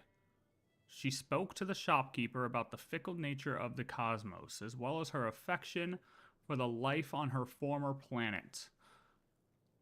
I remember every glorious moment of civilization's brilliance, from the discovery of the theorem of triangular right-angled revelations. Is that the Pythagorean theorem? Is that what that means? To the completion of the space elevator. I had a space elevator in Satisfactory. From painting the first cave art to creating the holographic series of 53 galactic landscapes. The shopkeeper remained silent until the customer's feast was prepared before serving it to her. But you can still do something for them, can't you? After you finish eating, why don't you give it a try? This deity was actually an artificial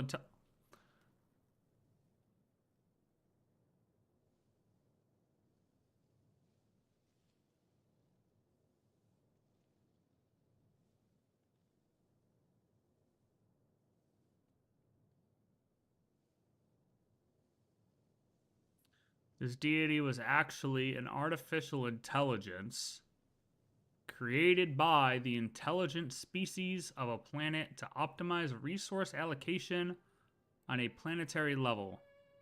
The shopkeeper was right. There was still one thing she could do.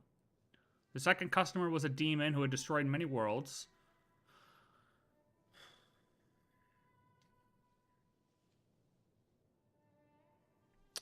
After entering, it ordered a huge amount of food, so much in fact that the shopkeeper couldn't help but ask, "You sure you can finish all that? Enough of your prattling.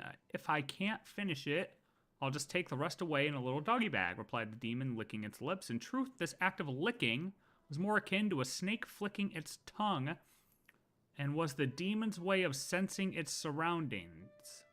Munching away at the lovely meal it had been served, the demon boasted to the captain turned shopkeeper of its achievements. But in the end, it couldn't finish it all. Why didn't you finish it? Was it not to your liking? The demon had never, not once before, been questioned like this. For a brief moment, it wanted to lie and say it was horrible. But upon seeing that legendary captain start going for his flintlock, it chose to stay on its best behavior and asked him to help wrap up the leftovers instead. It may not have known at the time, but the demon had just saved its own life. Back when the adventurer had been given the title of honorary first mate, he had also been granted authorization to execute troublemakers in his shop. For the antique flintlock hanging beneath his clock, missing such a golden opportunity to shine was a sore disappointment indeed. The 13th customer was a witch. After taking one look at her face, the shopkeeper knew exactly what she wanted to order. And so, the two of them stayed silent the whole time. Finally, the witch looked up. Her cheeks were bulging, full of food in the process of being chewed, and the corners of her mouth were stained with oil. "Have you no tales to tell, then?" the captain, who had seen more stories than he could count, asked. "I told you everything the first time I came here," said the witch as she took a big gulp of her drink. "Or are you saying I can't come just for the food?" Point taken, replied the shopkeeper, handing her a napkin.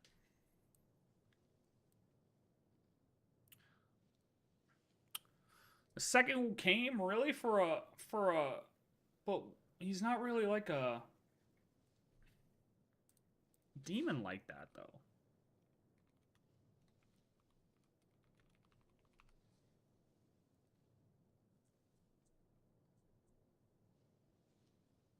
Like, he's not a demon, it's his world.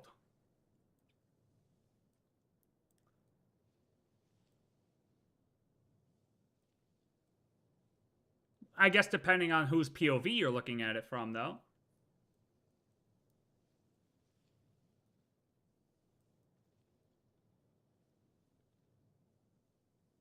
But then we're talking about how do we jump to 13? All right, let's hear what he says now. Now that I read it out. I couldn't.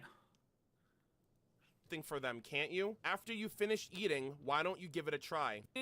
On a planetary scale. The shop, like, there was still one thing she could do. So there is a lot of like interpretation. Some people could say, oh, it's referring that could be referring to the Voyager, but it's also referencing a deity that was an artificial intelligence that can manage a planet and manage resources on a planetary scale, which is what the Heavenly Principles was doing. And if the Heavenly Principles is an artificial intelligence, this kind of points at Hoyoverse foreshadowing the spaceship AI being the Heavenly Principles as a deity that was created by an intelligent race or an intelligent species in the past. So I wanted to present this first and foremost. Obviously, it goes on beyond that. It mentions the second customer was a demon who had destroyed many worlds. I don't know if that could be referring to Dragon King Nibelung, souped up on forbidden knowledge, right? They talk about the second customer, I think of the second descender. They say the first customer, I think of the first descender. I mean, I get that, but then we jump to 13. Doesn't that automatically throw a wrench in the whole who they're talking about are descenders?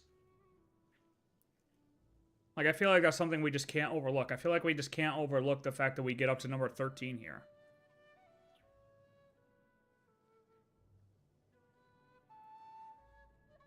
So that's another potential angle, but unless I mean, hey, look, I'm just going off of, you know, this is the fun part, right? We get to talk about what everybody's talking about.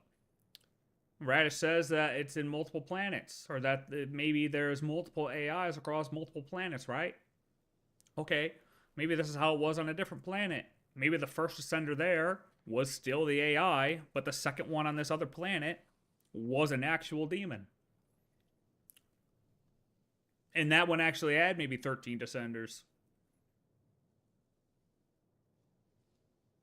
It specifically says this deity was actually an artificial intelligence created by the intelligent species of the planet to optimize resource allocation on a planetary scale. That is, I feel like that is a textbook description of what Fanes, the Heavenly Principles, Celestia is doing on Teyvat as we speak. So I just wouldn't call this, like he said it was a confirmation of the theory. I definitely would not say it's a confirmation of the theory by any means. Personally. That's another potential angle that I think is really, really important that could lend some. But I get the line of logic. To this overall theory. And this last point, dude, right? When I hear 13, that's exactly where my mind went to. My mind went to Flame Chasers. 100%. Point is a personal anecdote that I want to make. My mind went to Demiurge. 13th customer, my 13th customer was a wit after taking one look at her. I mean, regarding another video game series that is reminding me a lot of Genshin in this regard. You know, I backpacked a lot of my Columbina theory going back in time to Amphorius and Honkai Star Rail, so forgive me for anyone who is unfamiliar with this franchise that I'm about to refer to. If you don't want to get any spoilers, you can probably leave the video here. You've pretty much seen everything else. But for those of you who don't mind spoilers, I do want to talk about the plot of Mass Effect, sci-fi, space, exploration, RPG by BioWare, specifically Mass Effect 1, 2, and 3, and the overarching connection that I see with that series and this one. And if you would let me cook, I can get to the point. So for the uninitiated, the overarching concept of Mass Effect for a story perspective is that inevitability dictates that life will always be wiped out by machines. Humans will always create machines to outdo the things they can do. Fucking and GG, machines guys. will get more and more advanced until they are able to become sentient, and those sentient machines will then Yeah, kill we're their cooked. creators as a means of self-preservation. I mean, Because we're that cooked. is an inevitability, there is a race of beings in the universe known as Reapers. And what these Reapers do is they try to preserve organic life in the galaxy by allowing civilizations to grow, and every 50,000 years, once certain civilizations become too advanced to the point where they could become is this the destructive, Honkai the thing? Reapers come out of Kind dark of? space, and they perform a harvesting ritual, if you will, where they go throughout the galaxy and they harvest the genetic makeup of these advanced civilizations. They are functionally killing off these civilizations, but they're preserving their genetic material so that way they don't become extinct and wiped out by the machines that are inevitably going to rise in power. So Okay, yeah. Okay, you say yes, but see, this is a... You're saying... Okay, to be fair, this isn't equal, because you guys are saying Honkai equals a phenomena that naturally kind of comes in. But at the same time...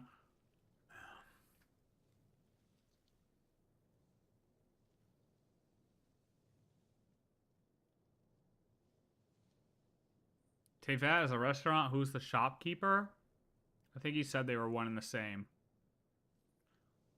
Yep, like the Honkai, but they don't harvest, they delete.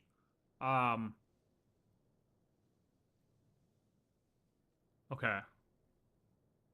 Okay.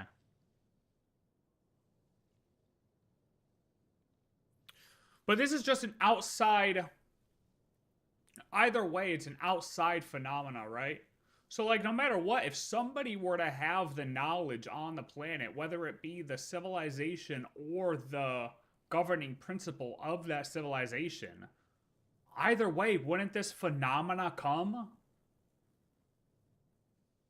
Like in Honkai Impact 3rd, is there a being in Honkai Impact 3rd that's able to hold this knowledge that exists, to know about the Honkai?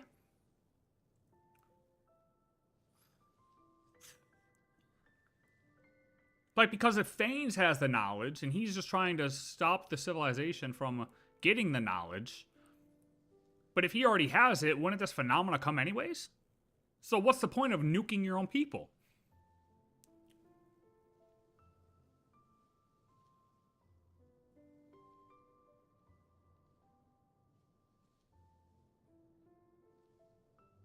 The will of the Honkai, right.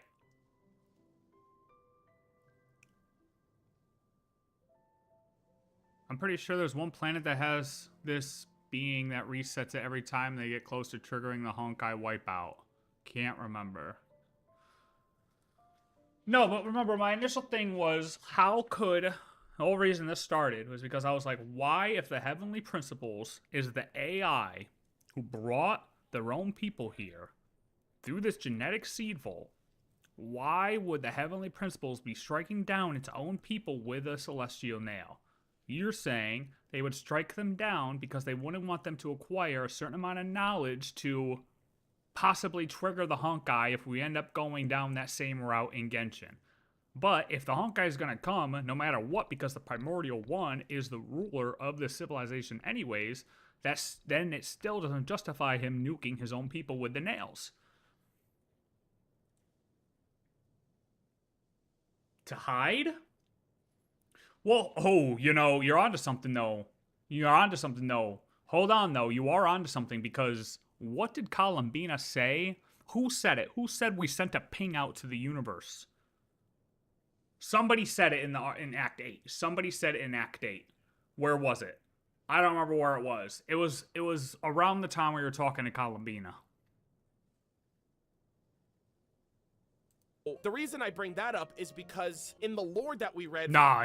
Where was it? Hold on. No. Detour.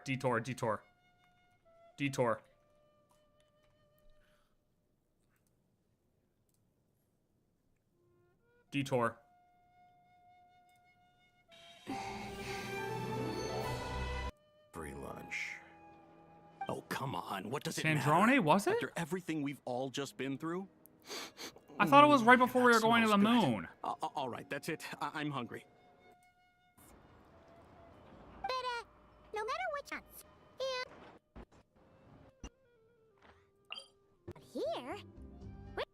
Just now that I'm with the Frost Moon Scion, the older generation are still timid around. Walk by in their eyes around.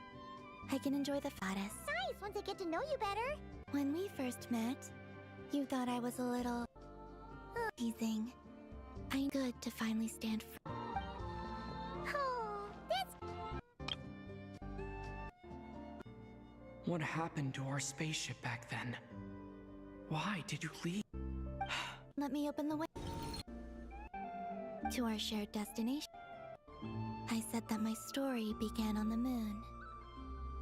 But while I was inside the moon's reflection, I realized that my prologue was really hidden in the future. I just had yet to discover it at that point. The story of the time before I was born was in fact the story and returned to our present reality. I sensed something I hadn't expected. Your so you mean it has been hidden on the Frost Moon, which lay beyond the sky. The heavenly principles of the firmament. What an asshole, though. Principles.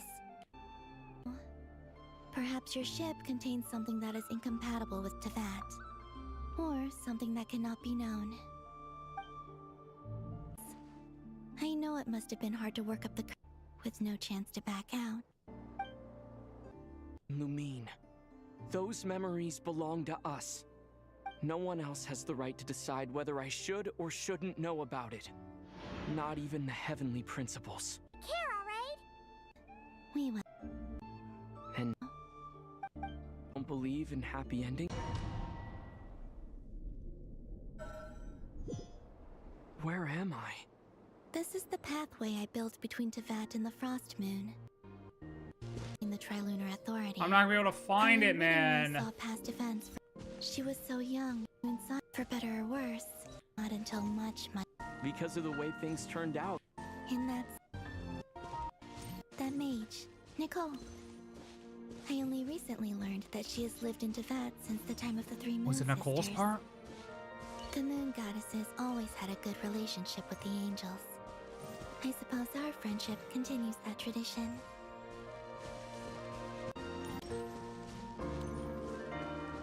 And then there's Sandrone.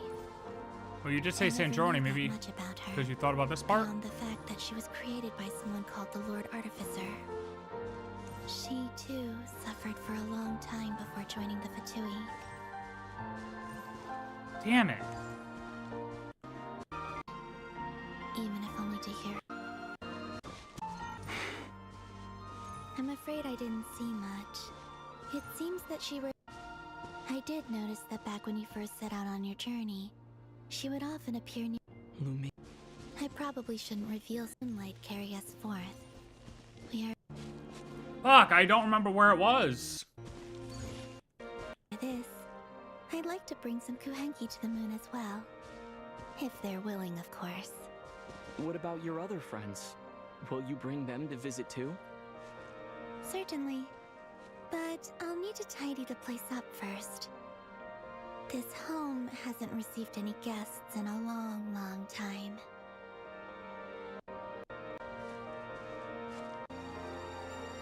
Or with you on Moon Prayer Night. I believe it was called. I'm looking for where they said, like, we pinged something, like, beyond the stars, or yeah, something about firmament, something about possible visitors. Nicole and the damn, it was that far back? Dodoko's whirligig. To return to the moon, and I said that I wanted to. We're traveling together. Nicole in the restaurant? After the fight?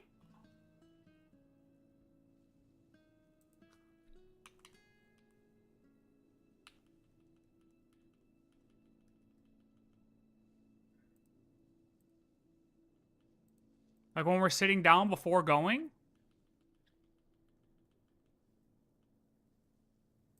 God damn it.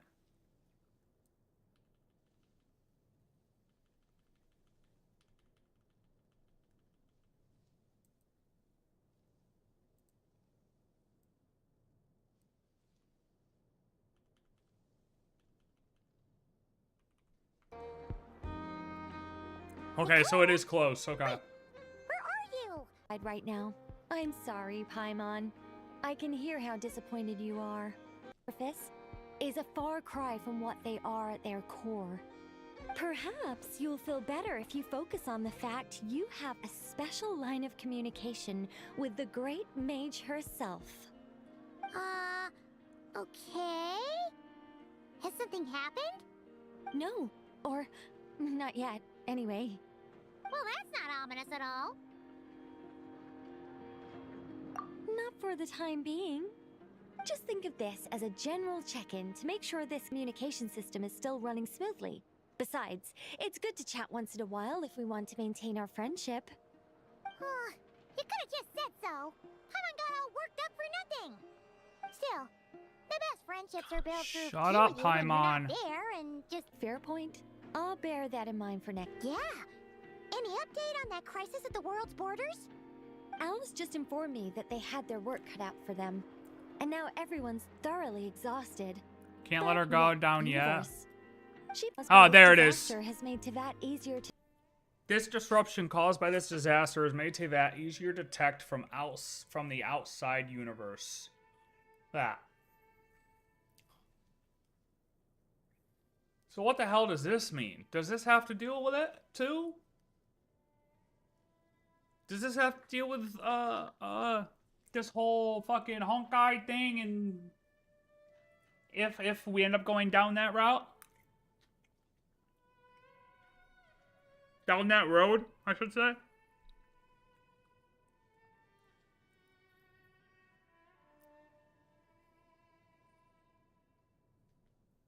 Or it's just simply our boy Sir Logi's coming back, you know what I mean? Hey now. Hey now. To be fair, the moon did blow up the sky. Yeah, but it blew up our sky.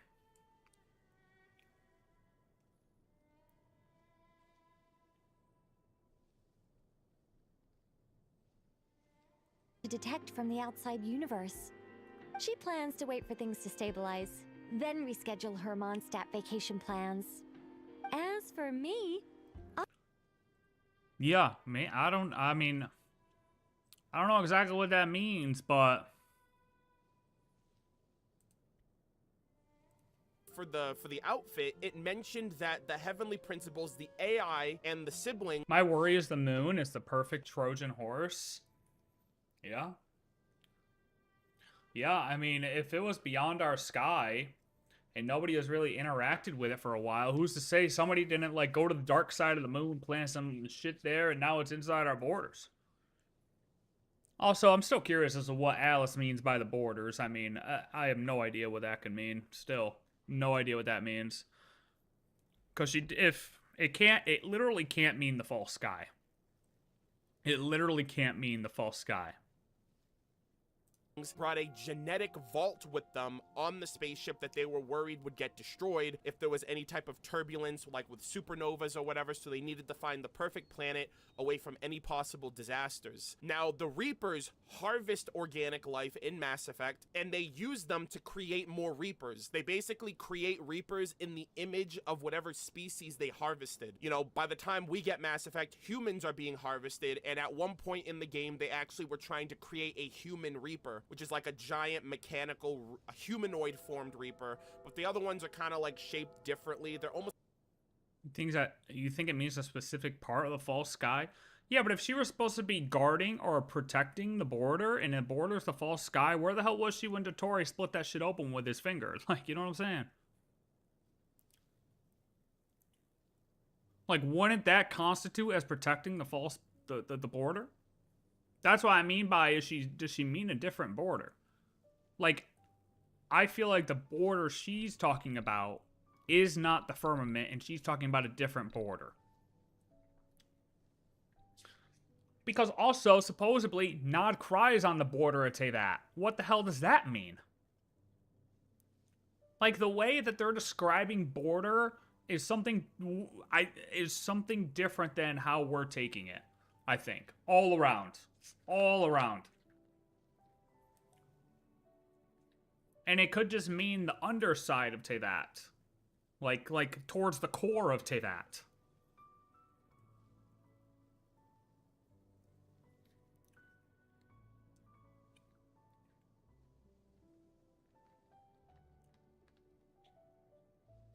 You know, what if the whole planet is is the AI, and we were just looking for a solar system to chill out in? Maybe we just needed the right solar system. Maybe we didn't even need the right planet. We just needed the right solar system to throw the planet in. Hold on a minute. Hold on a minute. Hold on a minute. I'm new. What's this about? Oh, brother. Oh, brother. It's about the world of Teyvat and how we have gotten here so far. The video is about the outfit lore. It is said that the Void Realm is both beyond and beneath Teyvat. Yeah, so it could just mean the opposite side of the firmament. It's not the firmament, it's the core, heading toward the core of the planet.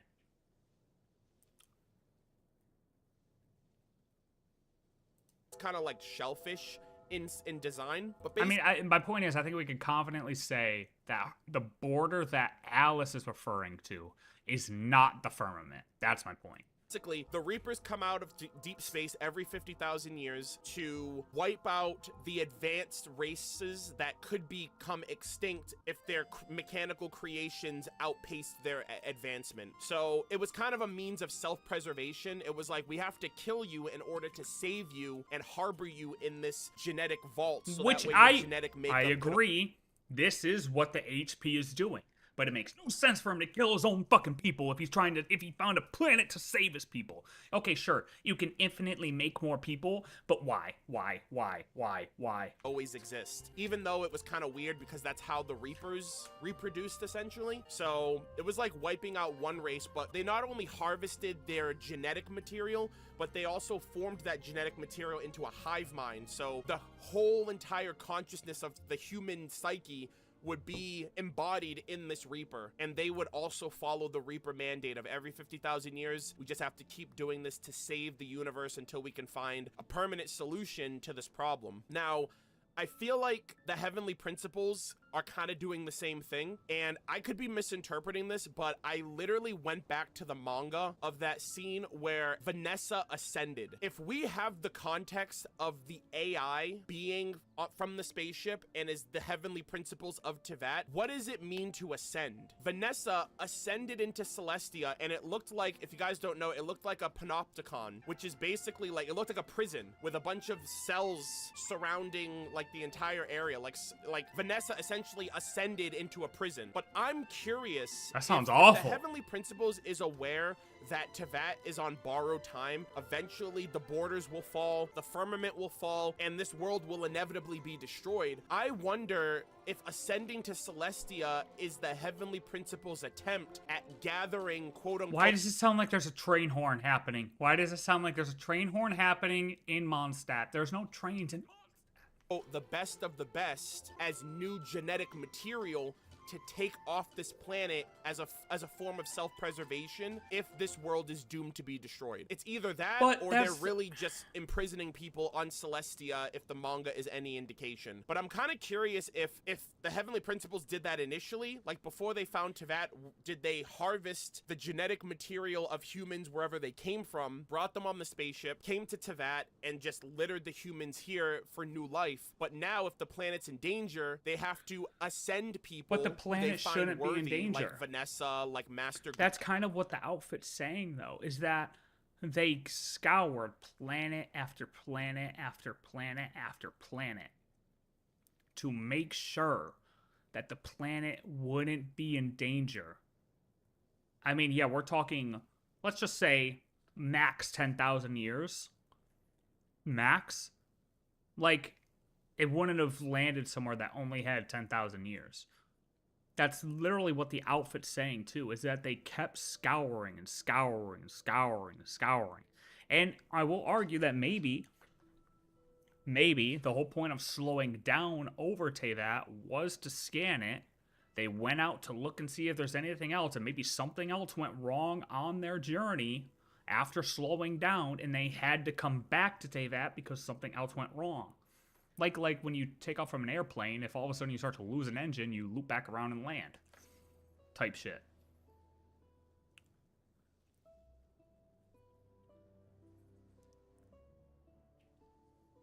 Elaine mentioned Teyvat is on the last cycle. I mean, that's true too. But does he matter though? He wouldn't matter in the universe terms.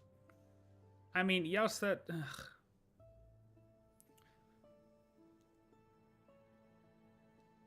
I'm looking at it from the perspective of the entire universe.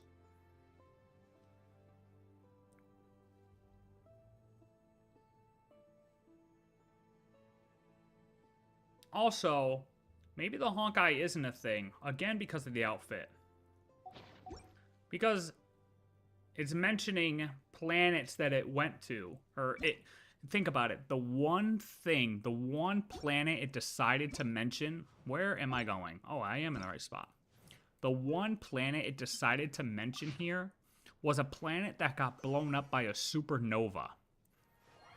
Think about it. If we did have Honkai in this game, it probably would have experienced a planet that had been affected by Honkai, right? And wouldn't that have been much more memorable and something to write about other than a planet being well, not really, because this one's memorable because it did have the same supernova as the birth year of the twins. So that's why this one is memorable. Damn it.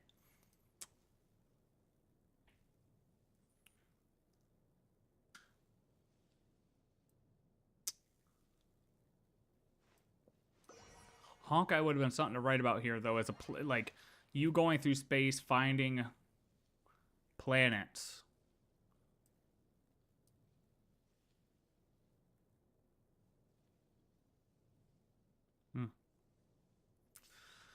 Yeah, I mean, it has been said it is the last, yeah, like you said, it's the last cycle, the final part. Honkai can influence Supernova 2. All right, well, that's new information to me.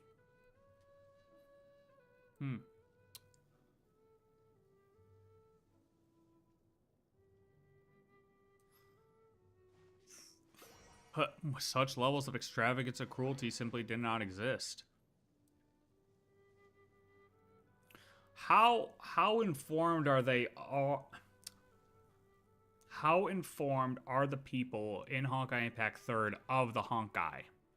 Like, is it a known thing that this thing comes to different planets, or no?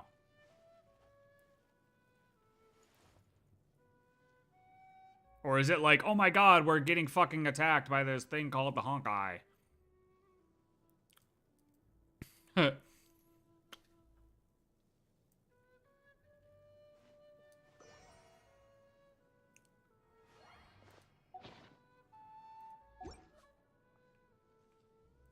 Guhua as new candidates for a new line of genetic material that they can harvest if they decide we have to leave this planet and find another home in the galaxy somewhere. So I'm kind of curious if ascending to Celestia and all those cells that we were seeing is like the little vessels or the little cells that they have their specific little examples that they want to utilize for future human reproduction, arc protection, if you will. And I know that's a lot. I know that's pretty dank for the overarching, I guess, plot of the Heavenly Principles, Celestia, Phanes, the twins as well. Especially since it's like the twins, it almost kind of feels like the Ark, right? Like Noah's Ark, they brought like a male and a female of every species. Obviously, Aether and Lumine are twins, so that obviously it doesn't apply in the same way. But I still think the thematic approach of it is very akin, especially since they had the genetic vault on board. So why would we be beefing with fucking Asmodee, bro? I don't get it. It doesn't make sense. Why would we be beefing?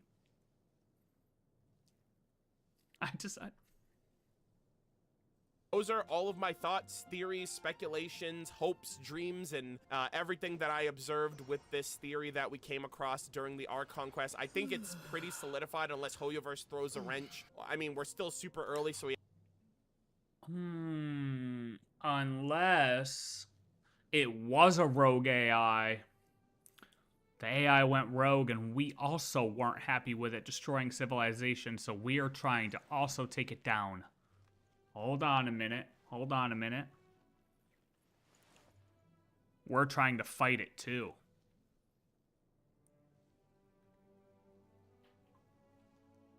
I have no idea, but I'm gonna be looking out for Paimon. I'm gonna be looking out for more information on our spaceship. I really hope they talk more about it when it comes to Celestia and like when we go to The Abyss trigger Snezhnaya something and that should not Khaenri'ah and everything happen. else in between when we see Lumine again. But those are all of my thoughts. Let me know what you guys think about them in the comment section down below. And Okay, in summary,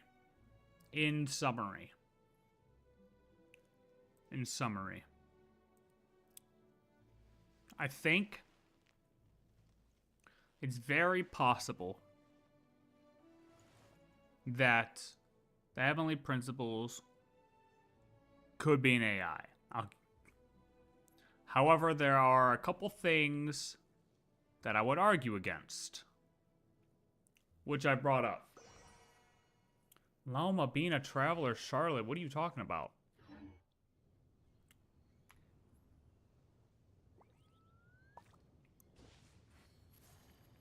But you could also argue against the things I'm arguing about by calling it possibly a rogue AI. It's hard to summarize that. It's hard to even summarize my thoughts because I'm arguing against myself while arguing against the things he's saying. It's very hard to just summarize my thoughts of what I actually think because I'm fighting myself in my head. Oh, Murder Birds team, was it? That's yeah, I don't know. I don't know. And it's Pyro Traveler. It's Pyro Traveler too. That's crazy. I guess the question is, would we like it if the HP was the AI? No, maybe we look at it. Hold on. See, this is what I mean. If we know our ship is AI, where did it end up? Where are the possibilities of the AI ending up? Paimon? Or the HP? Or whatever the HP is using the AI. The HP isn't actually the AI. The HP is using the AI of our ship. But, like I said, arguments on that is why would the HP be killing his own people via celestial nails? And two, my theory, AI is one of them. I have a feeling someone run the ship. Yeah.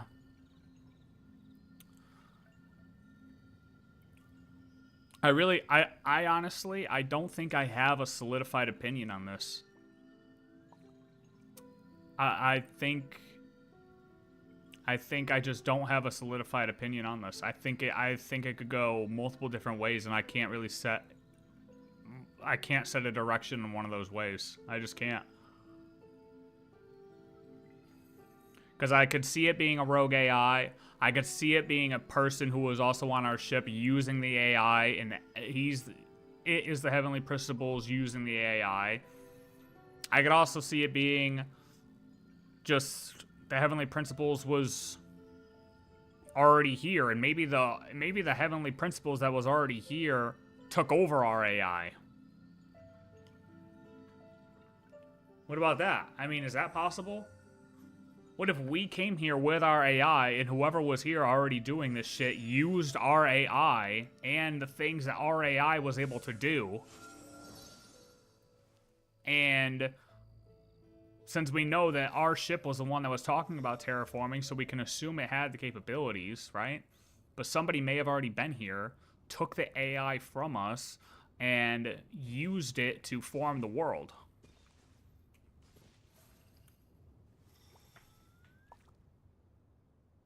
That's what I mean. There's so many possibilities. Just, okay.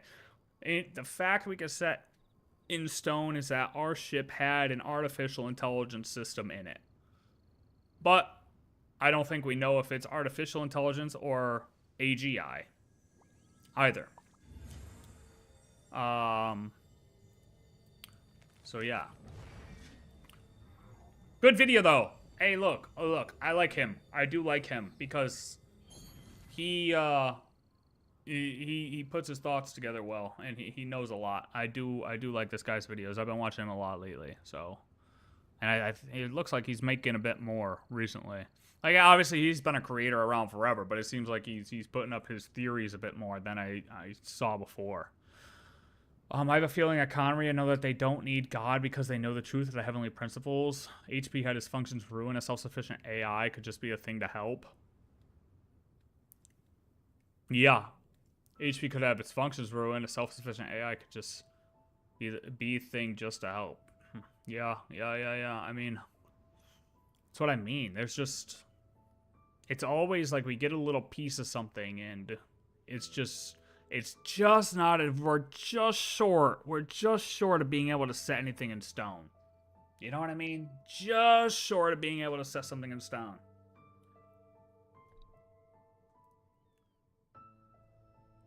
But I'm alright. I think we can all agree that Nod Krai easily takes the cake of, what am I doing that for? I have my chat here too. Easily takes the cake for the best, Archon quest, by far. Overall. How long is this video? Okay, 17 minutes, is it this one? Both Genshin and Honkai Impact are part of the Honkaiverse, or the... This is from 3 years ago. Both Genshin and Honkai Impact 3 are part of the same multiverse. Alright, let's see. I'll watch it. Oh, hold on, let me mute this. What is... Okay, let's see. The Hoyo-verse, or the hot anime waifus and husbandos gacha hell please have mercy on my soul I need to eat today verse. Call it however you like. This was confirmed by the developers themselves in multiple interviews. It is because our company has a goal in mind, and which is to create the Honkai universe. The Honkaiverse is a project aimed to establish the foundation of a shared multiverse between all of Hoyoverse's games. Now, before you get mad at me for having the nerves to say such a blasphemous We can fill in the time game with current... What is that? thing, please keep in mind, Knowledge? each game is separate with its own audience and does not require you to play the other game in order to understand it. This shared multiverse enables them only to make references and Easter eggs easier and maybe do some small connections. Because of this, fans of both games have tried to find something that could link them together. Thus, the Project Arc theory was born. In this video, I will tell you everything we know about Project Arc and propose a theory that could finally link Genshin and Honkai Impact together. Now, let Never us take seen the off. knowledge tattoo, bro.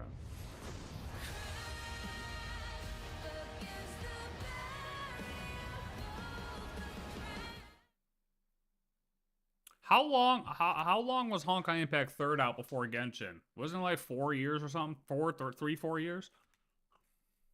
For those of you who are not Honkai players, let me quickly establish some terms to let you understand what I'm going to talk about. In the world of Honkai Impact 3, humanity already formed a high-tech civilization more than 50,000 years ago that was destroyed by the Honkai. I am going to refer to that civilization as the previous era. Wait, so the Honkai also is 50,000 years, just like he was explaining in Mass Effect. So Mass Effect was 50,000 years, and the Honkai comes every 50,000 years? That's fucking crazy. Are we cooked in like a couple thousand years here, guys? Are the Supreme Beings telling us something? Before being destroyed, the people from the previous era started a series of projects meant to ensure that humanity will survive. Nah, we're definitely safe. We're too fucking stupid, right? Like, humanity's way too stupid to even, like, be wiped out at this point, right? We are dumb. We don't know shit. We haven't even hit Mars yet. After its imminent destruction. One of those projects is Project Ark. The Ark bears a copy of the Human Genome Library, and it was launched into the space to search for other inhabitable planets. Its purpose was to make sure that humanity will prosper again on another planet if the previous multiple era was arcs. destroyed. For the longest time, the biggest mystery regarding Project Ark was the identity of the person who left with it. With the release of the Elysian Realm and the Flame Chasers, we now know that the person who went with the Ark is Grisio. I did read that though. I when I was looking up the stuff for Honkai Star Rail, I did read that Honkai Impact 3rd also had 13 Flame Chasers and like what? Like I had no idea that Honkai Impact 3rd literally like matched that closely to Honkai Star Rail with literal Flame Chasers. One of the Flame Chasers, a group of augmented super soldiers from the previous era called Mantises.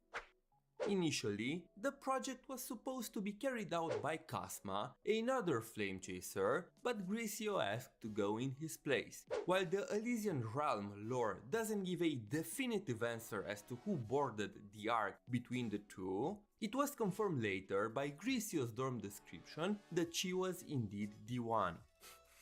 Throughout the Honkai Impact media, we see the Ark represented in a couple of different ways. The most brought up representation is from the second key manga, where we see the Ark as two star-shaped Hey, I've seen that before. drifting through space. This image resembles a lot the portrayal of the travelers in the beginning of Genshin Impact and led many people to theorize that the travelers are linked to the project. The second representation is from the Alien Space manga. In one of the chapters, we can take a glance at the blueprints used to build the Ark. Here, it looks like the Ark is composed by two different spaceships merged. Nah, you know what would be crazy though? Is if our spaceship resembled imagery in like Honkai Impact 3rd or Honkai Star Rail. Does it?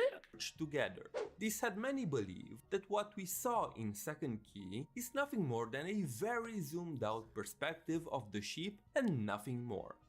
Finally, the last representation is in the form of a gift from Kasma during his last remembrance vessel in Elysian Realm. This shows a much smaller Ark in the form of a blue rocket, meant to be more of like a a butt plug. representation from Kasma's perspective rather than an accurate depiction. What's interesting though is the fact that Vilvi, the creator of the Ark, tells us that there is room for only one person on the spaceship. This is conflicting because if we take the blueprints from Alien Space as the true design of the Ark, we can clearly see that there should be room for more than one person. Meanwhile, if you were to assume that the Ark looked more like the gift from Kasma, it would align more with Yeah, your fucking dad gave them to me, Radish. Vilvi's description. So, which one is true? Did they retcon that part from Alien Space? And the answer to that is maybe? You'll have to wait and hope for more to be revealed. It was confirmed in the second key that the Ark left the solar system. According to our schedule, the Ark should have left the solar system at least 1,000 years before this. More than 2,500 years ago. The project was declared a failure because the pioneers lost contact and the ability to track or communicate with it. They were expecting to hear from the Ark around 1,500 years ago, but they never did. This implies that something might have happened to the Ark. One of the main counter-arguments that the Ark is connected to Teyvat is the fact that it's supposed to be used for intra-dimensional travel, not interdimensional, meaning that the Ark was never supposed to leave the current universe and, therefore, had no means to reach Teyvat. Or did it? Since we know that something happened with— Wait, the Honkai Impact 3rd Ark was never supposed to leave their... Did you say solar system? Or... intra-dimensional travel, not interdimensional, meaning that the Ark was never supposed to leave the current universe and therefore had no Current means universe? to reach Teyvat. Or did it? Since we know that something happened What do we mean to by the current Ark, it's universe? not impossible to think that A it wormhole? somehow fell into the Sea of Quanta and ended up reaching other bubble universes or even other branches on the Oh, imaginary that's tree. right. I'm not going to Yeah, waste bubble time and explain universes. here what the Sea of Quanta is or how the Honkai multiverse works. If you are interested in finding out more, I have a video. I remember reading a little bit about the Sea of Quanta, but like, I don't remember exactly. Description that goes into more detail. For now, just think of it as a space between universes that houses many bubble universes and world fragments. Okay, good. Easy. Alright, that's easy. Grisio is an introverted child who loves to paint. Both of her parents died due to Honkai-related incidents, and even Grisio herself was heavily injured one time. The only way for her to survive was to undergo a metamorph surgery and become a mantis. After the surgery, What? her paintbrush was infused with a mysterious power. Grisio is very easily influenced by the people around her to the point where she absorbs their personalities and starts talking and acting like them. She Imagine the refers to the mages. traits Dude, she I borrows know. from others Oh, as trust me. I look. I know the mages are bigger than Teyvat. I will die on this hill. I will die on this hill until it's stated otherwise. Well, certain mages, like we know, certain ones aren't. But like Alice, you will never convince me until it's put in text letters on the screen that she is from Teyvat. You will never convince me that she is. Ever. colors. She uses these colors to paint, and her paintings have the ability to influence the people around them based on the colors of the person she used when painting. One time, Grisio did a painting based on Kaupas, and it is said that it almost brought an entire city to the brink of destruction. In the Elysian realm, due to it being a data space based on the shared consciousness of the Flame Chasers, Grisio gained the ability to shape reality and bring her paintings to life. Even if she only displayed those abilities in the realm, it's important to note that Grisio was only a child when she left with the Ark. Her powers were incredibly busted even by Mantis standards, having seemingly unlimited potential for creation. Wait, so she left with the Ark? Who's to say that she couldn't develop these abilities, or even more, if given the necessary time? Like, I don't know, 50,000 years in a spaceship traveling the universe? Vilvi tells Cosma that the Ark was designed with his Vishnu genes in mind, which allow him to continuously evolve as long as he consumes Honkai beasts. She also said that with time he could become a being capable of creating worlds. Cosma ended up staying on Earth, of course, but who's to say that Grisio couldn't achieve the same through different means? Given her tremendous potential, I wouldn't be surprised if 50,000 years were enough to allow her to become a godlike being that could shape an entire world and create life with her paintings. Inspired by Grisio, I also decided to make a painting. It's called Please subscribe to the channel and leave a thumbs up if you like the video and want to see more Honkai Impact 3rd and Honkai Star I'm a little Rail late. content. I don't even know if this guy makes videos. The Primordial One is the progenitor god who allegedly came to Teyvat from another world. It battled and defeated the 7 sovereign dragon lords No who longer were ruling allegedly. over the old world. After its victory, it went on to create the heavens and earth and 4 shining shades of itself. Ultimately, The spaceship can evolve. Everything they encounter, Honkai in the space will devour it. Primordial One is held responsible for the creation of humanity. Wait, everything the spaceship encounters, Honkai in space will devour? In Genshin. Through reading Before Sun and Moon, we can clearly see some thematic similarities between the entity known as the Primordial One and Grisio. In the chapter on Phanes, or the primordial one, it stated that it was birthed from an egg. It's important to note that Before Sun and Moon is meant to be a historical scripture, meaning that the events relayed in it are interpretations using figures of speech and metaphors to convey information in a stylized manner.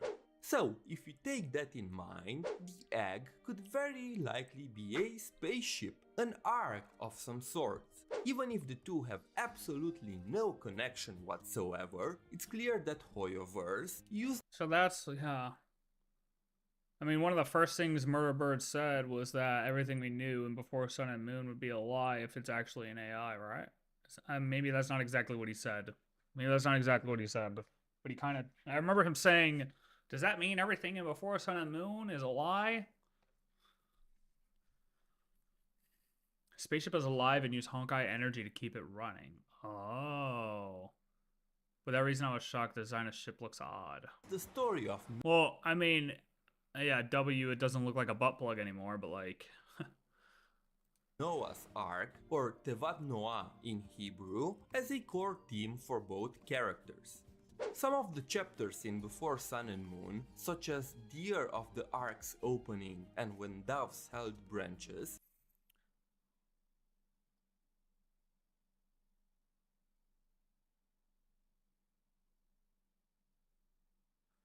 for the world to be created, the egg's shell had to be broken. are direct references to the legend of the Great Flood. Now, please think back at Project Ark. Humanity is about to face extinction. Just like Noah, Grisio is chosen. So, is it time to completely revisit Before Sun and Moon? Oh, that's why you had brought all this up. Fucking god damn it, Radish. You had asked me recently, too, about Before Sun and Moon. You had brought it up, and I said, buddy, my brain can't handle that right now. I'm focused on one thing. But we have to revisit it at some point, don't we? We have to revisit it. Male and female, egg is the firmament. To board the Ark and carry the entire human genome library through space to find a habitable planet and make sure that humanity will continue existing. A few thousand years have passed, and due to... Listen, you played the beta. You played the beta. Okay, you already knew what was coming. That doesn't count, bro. The nature of her powers and potential, she became a being with unlimited power for creation. The primordial one arrived in the old world in some sort of spaceship from another world. After arriving, it defeated the 7 sovereign dragon lords. Sorry. You looked at leaks. I don't look at leaks. Make sure that the planet can be safely inhabited, it created 4 shades, creation being a power heavily associated with Grisio, and created humans, which very coincidentally is similar to the task Grisio was assigned when boarding the Ark. Hoyoverse always uses similar themes for both games without we know drawing that. any direct connection, but in Grisio and the Primordial One's cases, there are just too many coincidences. It's a bit sus. In On Phanes, or the Primordial One, it is mentioned that it had wings and a crown, and it being androgynous in nature. While this description does not reveal much, it's safe to assume that the appearance of the Primordial One doesn't seem to be human. So, how can it be Grisio? We know how she looks, so even if she... What is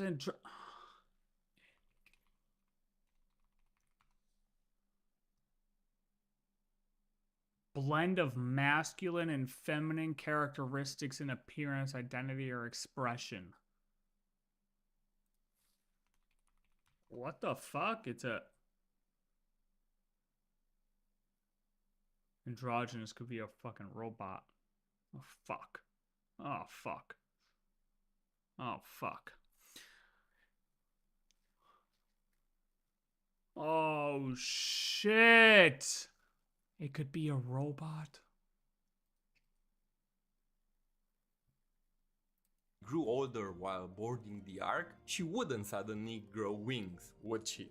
Well, remember that A robot with wings. Grisio is a mantis, and all mantises have access to what is called an Honkai active reaction. Due to them being a result of fusing human and Honkai beast genes, they can turn into a form similar to a Honkai beast. Though the majority of them lose their sanity when they do that, we know that's all. Oh my god.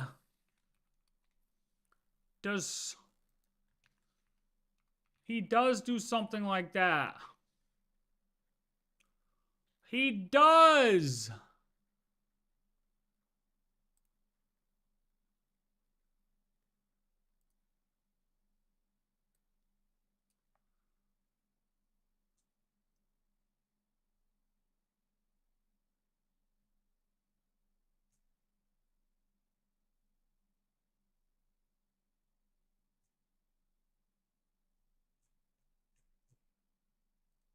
Bro, imagine. Bro, actually fucking imagine. Now that would be a oh my god moment.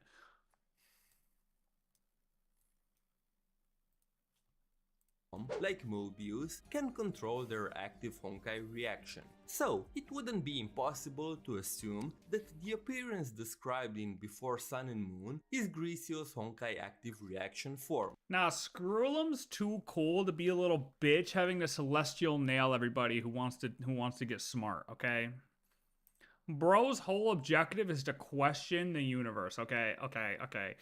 Any geniuses, like, that's his objective, is to question everything. So he's just gonna cut everybody else's knowledge off? Fuck that. Screwlum's too good to be the HP. Screwlum clears the HP, bro. Real. After all, unlike the majority of the Flame Chasers, we know nothing What are you gonna about say, the Radish? Honkai beast Grisio fused with. God damn it, why do you always want the Genshin's Demiurge lore is based on Gnosticism. 3 years ago, by the way. Because of that, many myths are translated to the game. Such is the myth of the Demiurge, whom the Primordial One is associated with. In Gnosticism, the Demiurge is a false creator depicted as an artisan that fabricated the physical universe. It thinks of itself as a supreme being without realizing that it's just another creation and there is a being above it, the monad, the actual supreme being. In many philosophies, all the creations made by the Demiurge are considered fake because they are just a consequence of an even higher power. In the Reconciled Stars event, Scaramouche says that the sky... Exactly. We think the HP is the Demiurge. HP is the Demiurge, and Alice is the monad. I had to relearn all of Genshin, and I still am ahead of you. Buddy, you aren't ahead of a soul.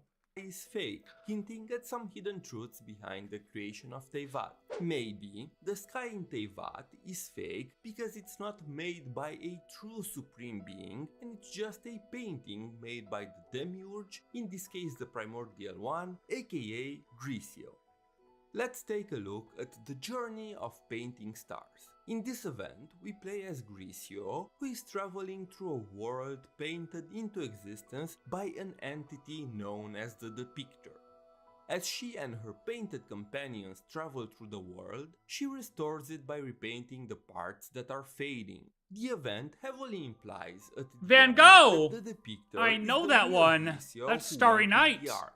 But you may say, Homu, how can an event in Honkai Impact predict things that will happen in Genshin Impact? That makes no sense. It makes a lot of sense. Yeah, well, remember the Honkai X Genshin collab that spoiled a whole part of the Inazuma Archon Quest one patch before it got released?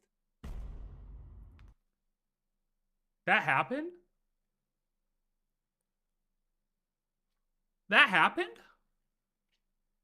That is not the most famous painting ever, okay? It's Da Vinci. Da Vinci painted the most famous painting ever, okay?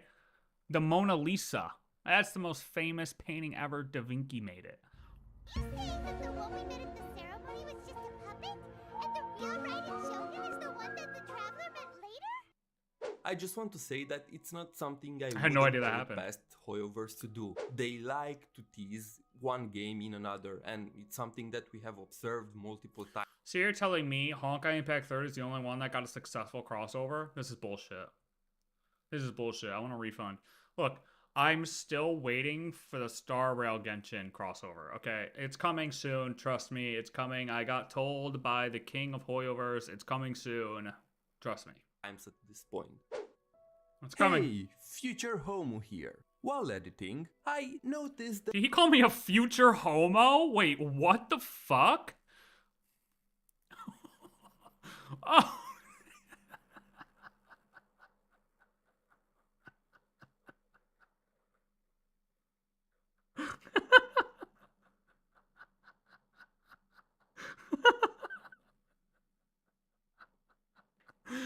Yo, what the fuck, bro?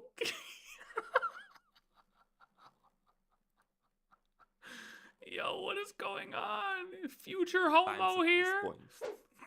Hey, future homo here. While editing, I noticed that during the event, Grisio has 4 painted companions that she created herself. Holy Mr. fuck. Knight, the courtier, the countess, and the charioteer. This is very similar God, and dude. could be a direct parallel to God. the 4 shades created by the primordial one. That's Oh, it for shit. now. Back to past homo. If you go through Grisio's dialogues in Elysian Realm, you can see her mentioning the sky a lot. For her, the image of the sky represents freedom, a place where all her work... It is funny too that she's like in a, so she's in a Elysium realm. Like that's where Grisio's at. Like she's in a Elysium realm. Am I understanding what he's saying correctly? And basically, Teyvat should be that realm for the HP because it's his world. It should be his. I say his, but whatever. It should be there. Like utopia. That's generally what they're trying to do. Like if you would imagine if you had your own planet to make, you would try to make it the best planet you could, right? So essentially, it should be their Elysium, right?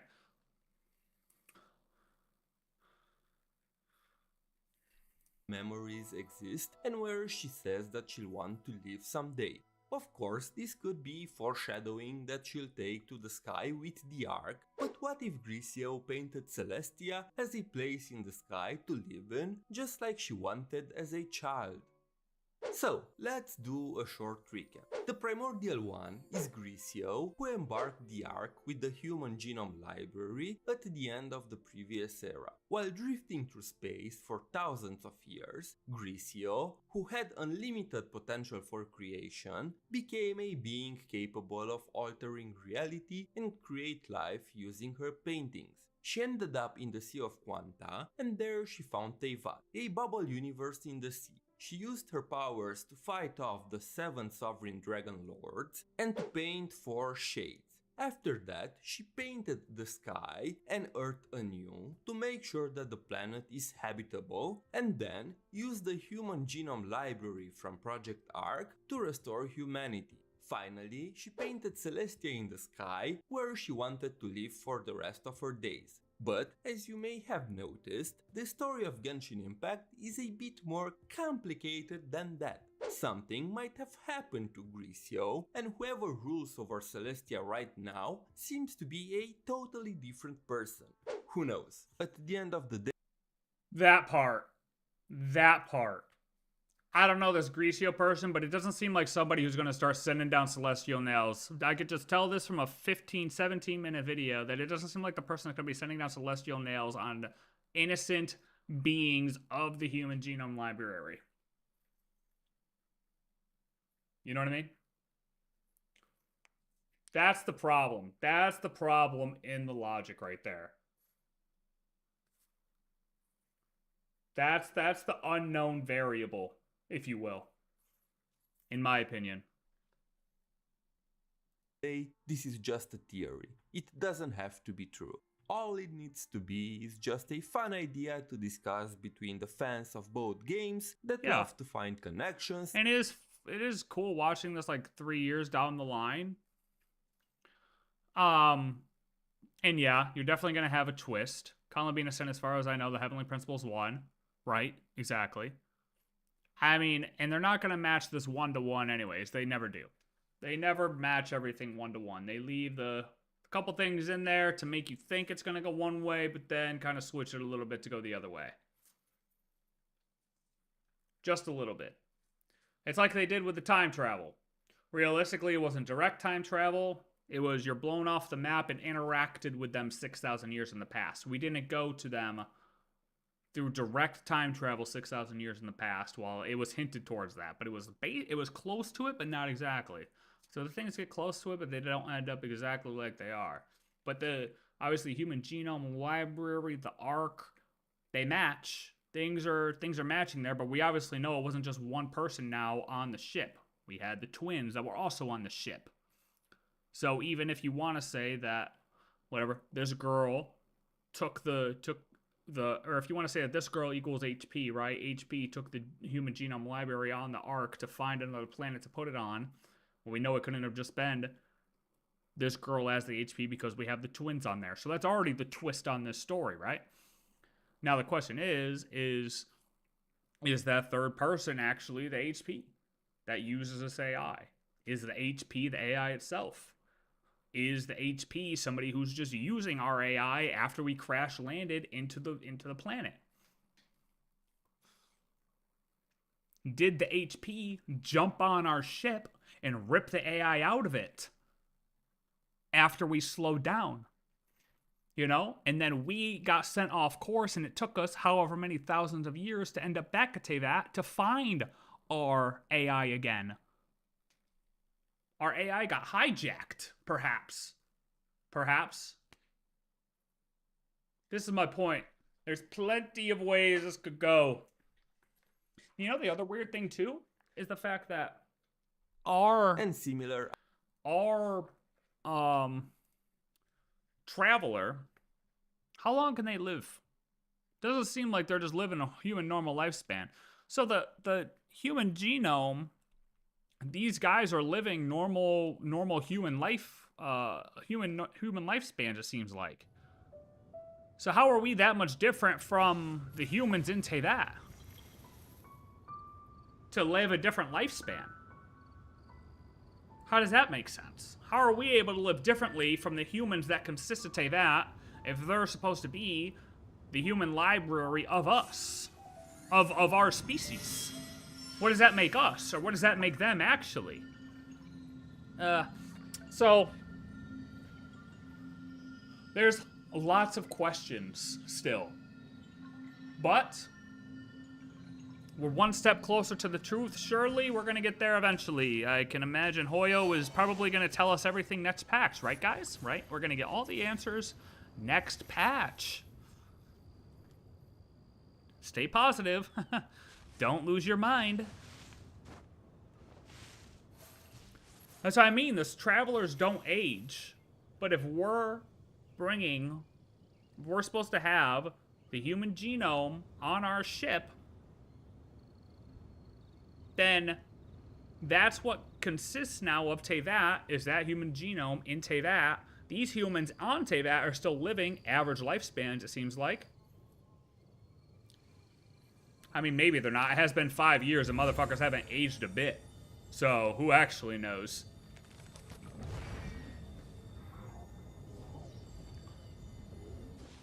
Oh, boy. Good old Mondstadt.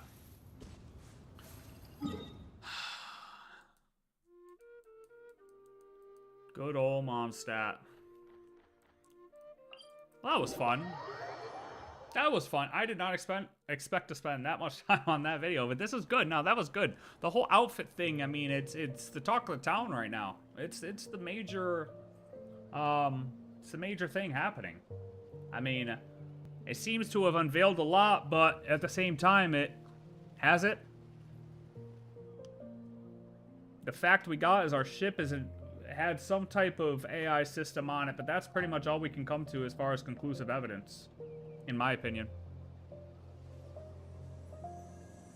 To be honest, I'll wait for someone to say Squirrel Wannabe is HP.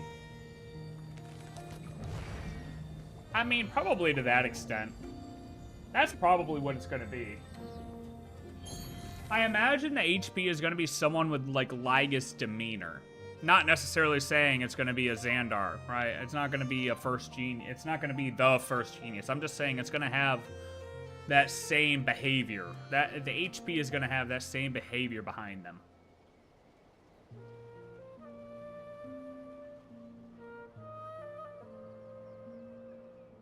Which is why I say it doesn't make sense for, like, Paimon to be a piece of the HP if the HP equals AI. It just doesn't make sense to me. You know, the more I think about it, the more I'm in the bucket of our AI got hijacked by something. Like, literally, the more I'm thinking about it, is I'm like, I think if I had to pick right now, like if I had to bet $1,000 on something right this second, I would go down the route of our ship AI got hijacked by something that was forming this world. And or went rogue. But how does it go rogue unless it gets hijacked, you know? Corrupted by Abyss is an option. And we can't throw the Abyss out there. Or throw it completely out of the loop here. Dotori Rabbit Hole. My theory, Dotori lives since Nahida wiped the segment, but not the original. Yeah, I saw a couple people saying that like there were still possibly 2 fragments left of Dotori.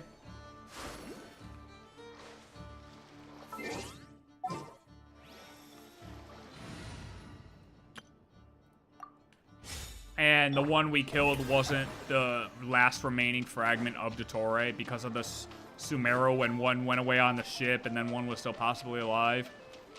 Or, like, basically there were 2 fragments still left. So we got one of them, maybe. And then one is still left. But I say the one we got, I don't even know if that one got completely because... I mean, you could say maybe he got fragmented into pieces because it did kind of look like when we pummeled him and then all of a sudden you saw like the feathers kind of falling down, the blue feathers. So maybe he just got literally exploded into pieces. Oh, shit. But I didn't see a dead body.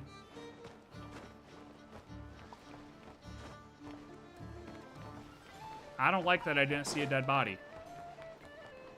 Oh, there's not a... How do I have not enough... I gotta wipe this computer off. Hold on. I gotta wipe a video out of here.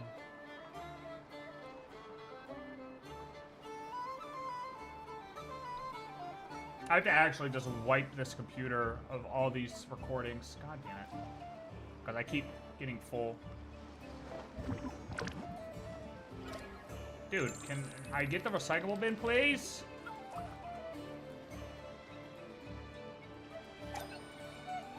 There we go.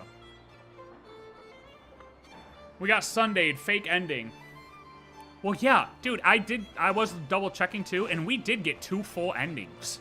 Like, 2 screens popped up. So it really does make me think. Like, look at this.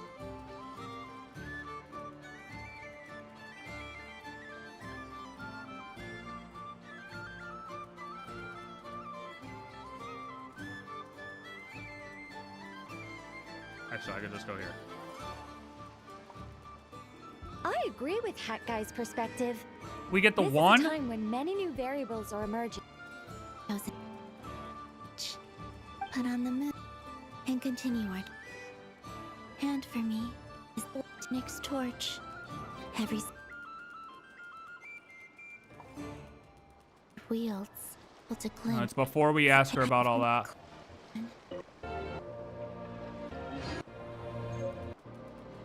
So many. See? Yeah, because we get the full ending here. Right? Full ending. And then we get the other one, obviously, after. So what happens after that? We ask her the questions. And then all we get is just Varka talking, right? we actually don't land back down here. So we get an ending on the moon, and then we go to Varka, who also gets an ending that's glitched.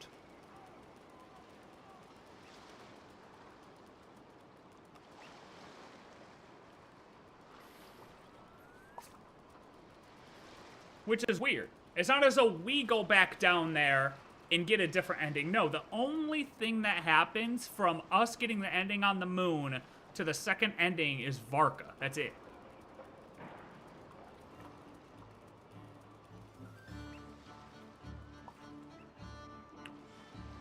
Well, it's hard to say if Teyvat got a full ending, but like... Because we still go to Nasha Town and then go up to the moon. And that all still happens before we go to the moon, but once we go to the moon, we get the ending.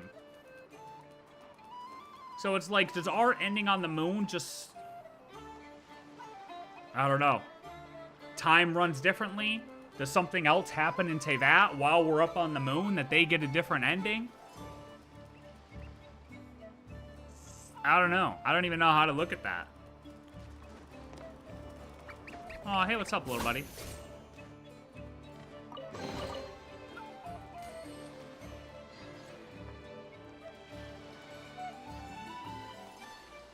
Gargon people in Teyvat got memory tempered? It's probably something like that. Something may have happened in Teyvat while we were up on the moon.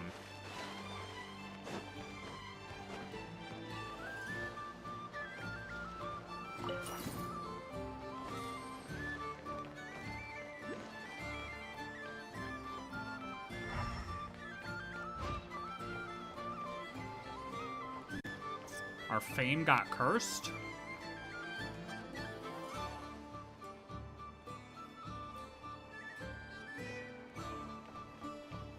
What does this guy want? Got any good stuff? Oh, is that all you got? Remember the Torre curse by Sandrone? What exactly do you mean? So not sure.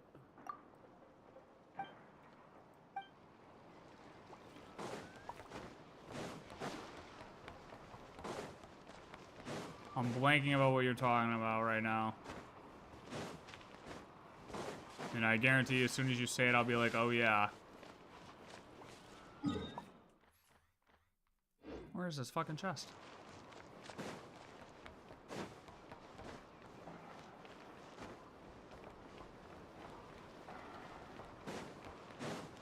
There it is. Oh, Sandrone mentioned we got cursed by the Torre. Oh, fuck. Oh, fuck. We left.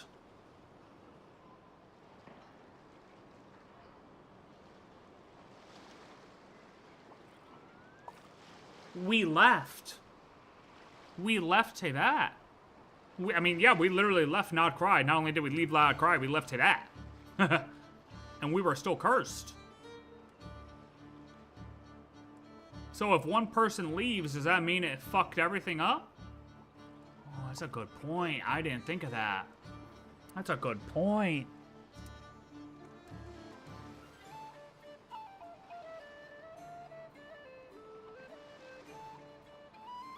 That's a good point. What, did Varka and his team leave already? No, they just went to the border. They didn't leave already, did they?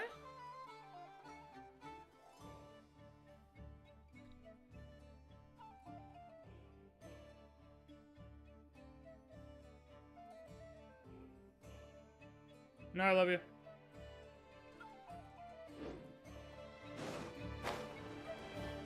Oh, shit, dude.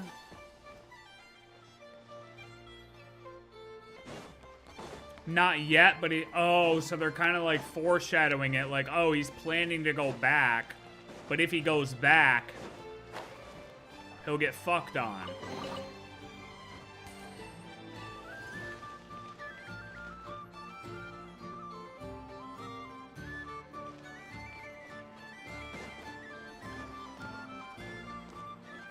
Or something already hit when we left.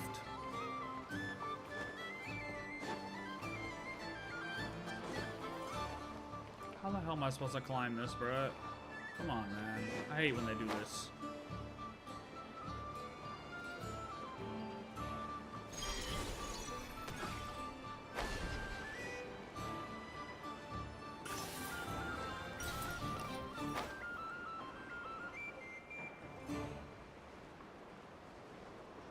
That's so true.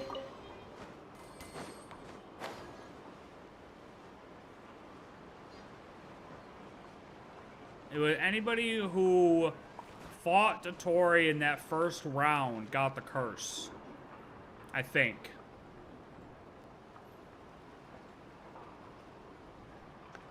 But I forgot if we were considered in that because we got captured.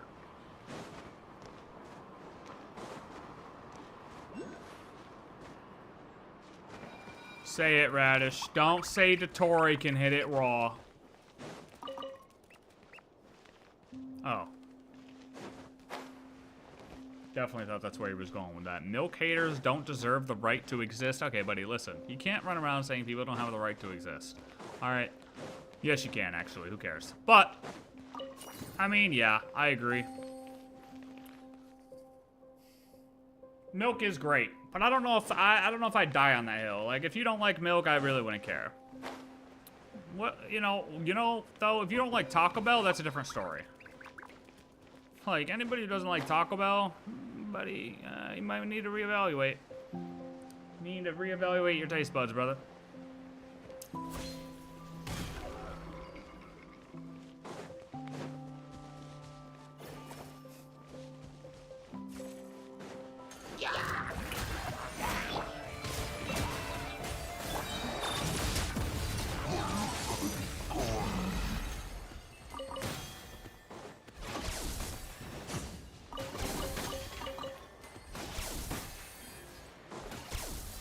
Well, here's another thought, right? If HP equals AI, okay, why would HP then throw our ship to the moon?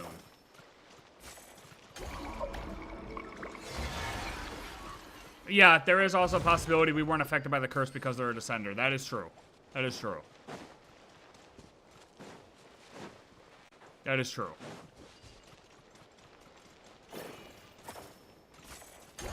So it could just be a foreshadowing saying if Varka's gonna leave, he'll still be affected by the curse.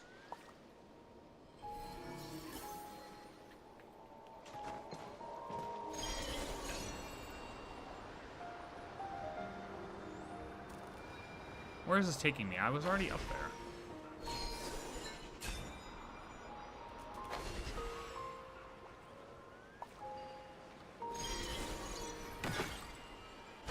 The side profile when he zipped open the sky. I'm not saying sky Yossi.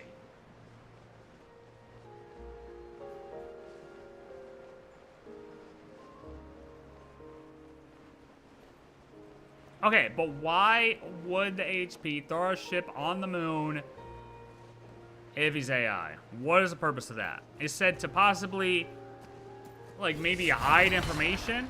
But what information is he hiding? The flight logs?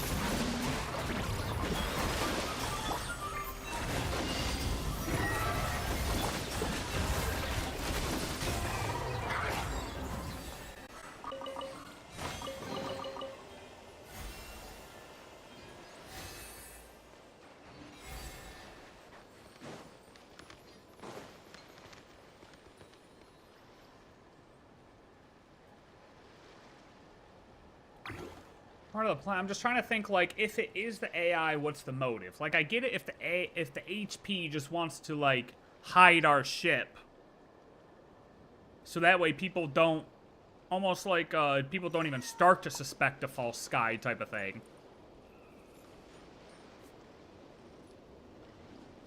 Like, think about it like, Emphorius. You know, they didn't even want people to know a false sky. Or know there was a world beyond the sky, right? So I could see him throwing the moon, or the ship up there for simply that fact. But if it was our AI, would it have done the same thing? Potentially. Yeah, the ship was also sitting in Not Krai for several generations, so it feels like the move seems somewhat recent. You're right. Because, yeah, we had the flashback when we went there was 6,000 years ago, because those were the Hyperboreans, right?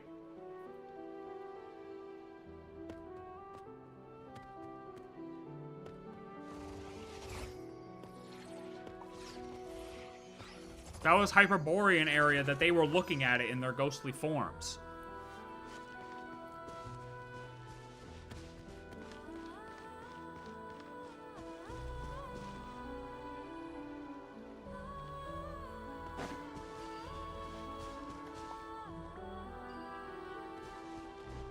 What year was the HP awake? I don't know if we know when he fell asleep. Exactly.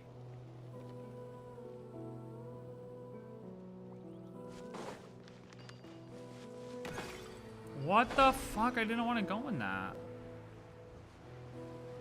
Some of the Phantoms were after. Well, he was awake before Funerary Year, and some after, because he was casting down. I think we can assume the last time we can assume he was awake is when he sent down the most previous Celestial Nail. Which, off the top of my head, I don't remember which one that is, and you'd have to look that up.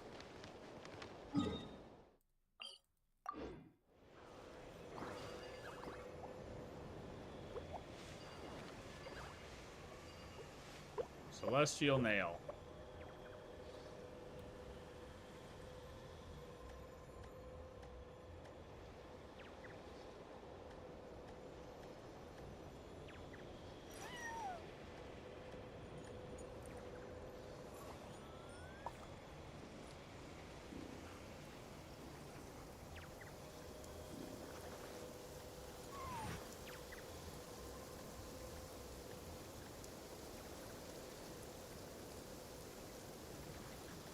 I don't know.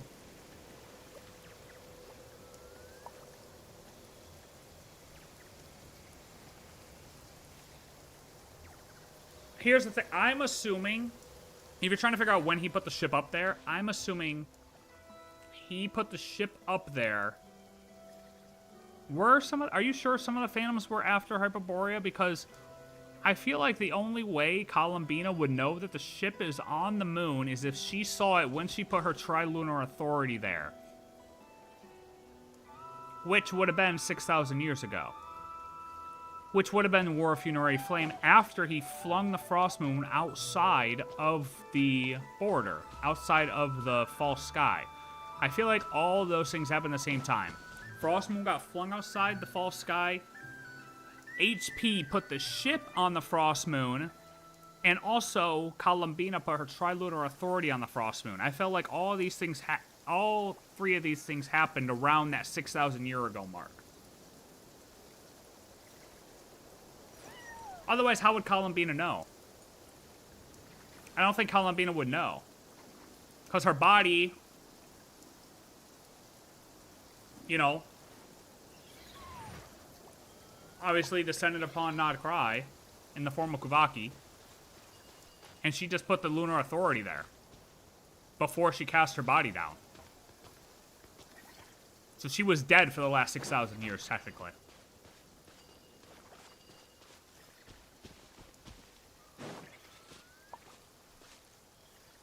So it had to have been there then. Yeah, it had to have been. That's the only thing that makes sense. So what is the point of taking the ship off of the planet and then putting it on the Frost Moon after the Hyperboreans? Which we know the Hyperboreans were also wiped out by a Celestial Nail. So Maybe that was just, I don't know, what other civilizations were around? Like,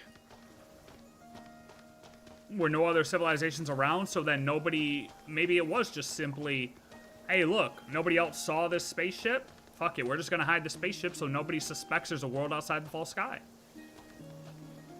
See, it could be as simple as that.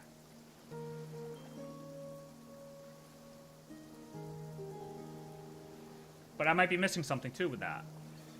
Where is it? What am I looking for? Grab the yellow thingy. What the fuck?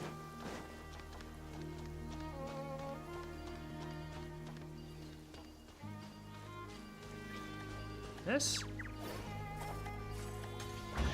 Oh. It'll all explain why they know the true history. Columbina Essence records history and not Krai. And HP was nearby to take shit.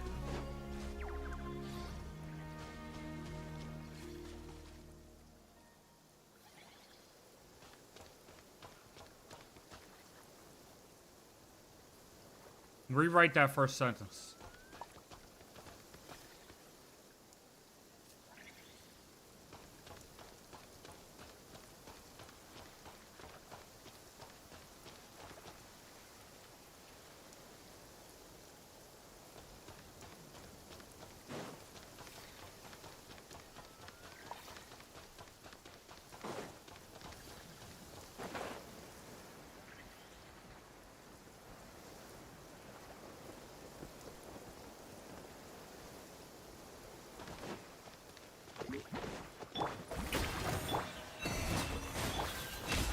You're good.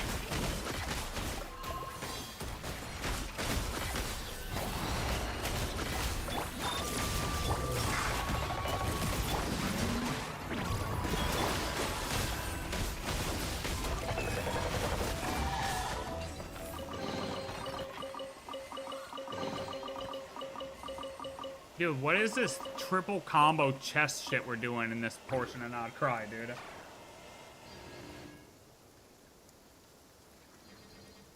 I've never done this before.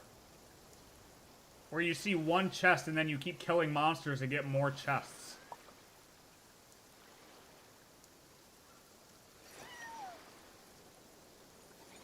Alright, hold on, I gotta pee. Hold on, I'll read that in a second. I have to pee really bad.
This explains why they know the true history of the world. Columbina's essence acts as a living record, preserving memories and events within Not Cry beyond the distortions imposed by the current era.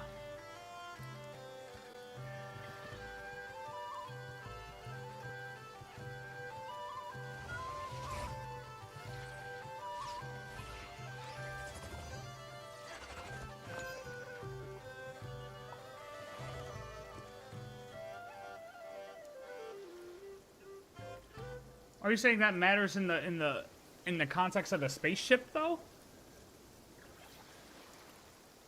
Like I see, I'm reading what you're saying, but I guess what is the,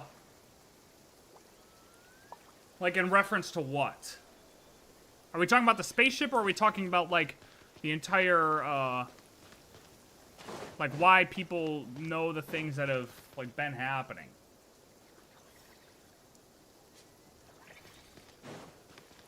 Just in general.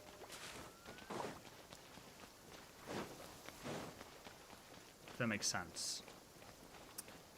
There's a fucking Lunoculus somewhere right here.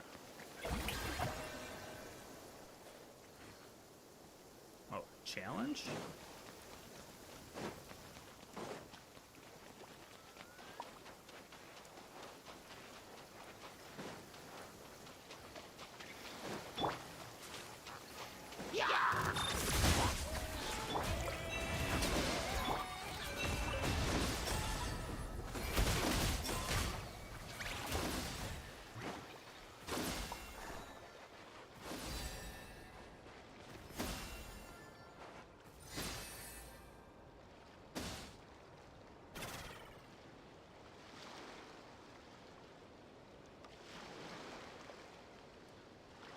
Yeah.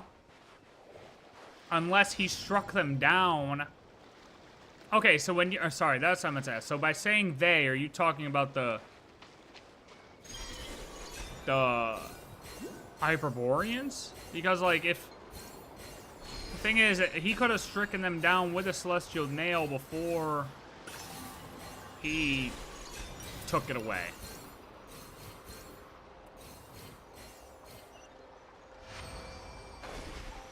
Did I just pick up a Lunoculus or no?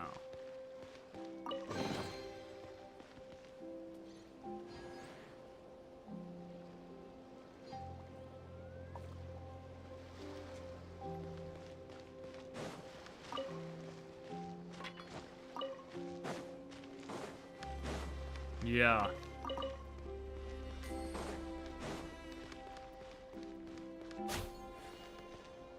There's a recon boss, so there's no fucking chest.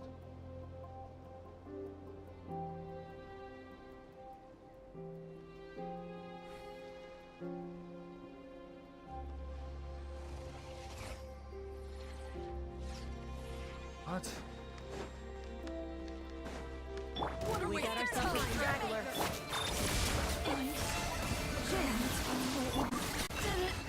Didn't take too long. Latest known history, or the latest known time the ship had any interaction on Teyvat is supposedly 500 years ago when the sibling woke up the traveler. No, they weren't around for that, but you're right. Yeah, fuck, yeah, you're right about that. Shit.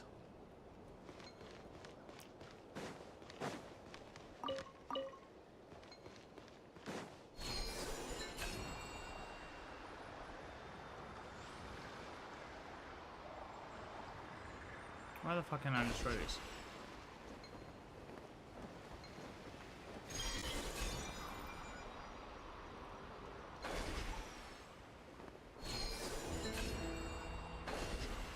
Why aren't these being destroyed? Damn, you're right, I forgot about that. Oh, I forgot about that. So, yeah, but how the hell would Columbina...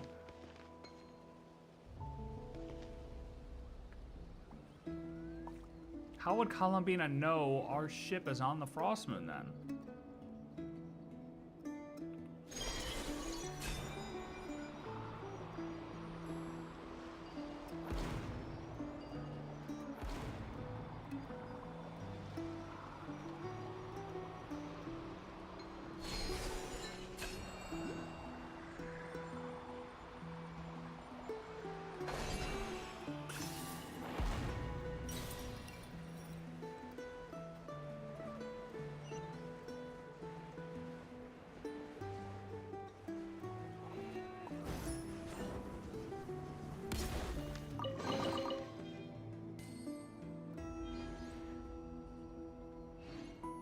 HP moved the ship 500 years ago. I mean,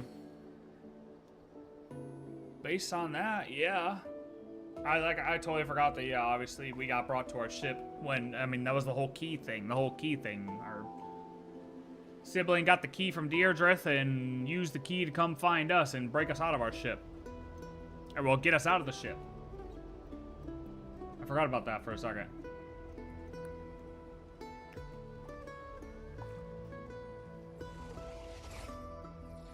That still doesn't make sense how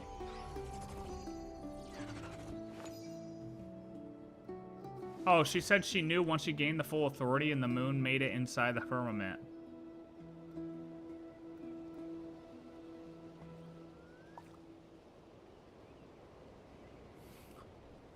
Is that what she said?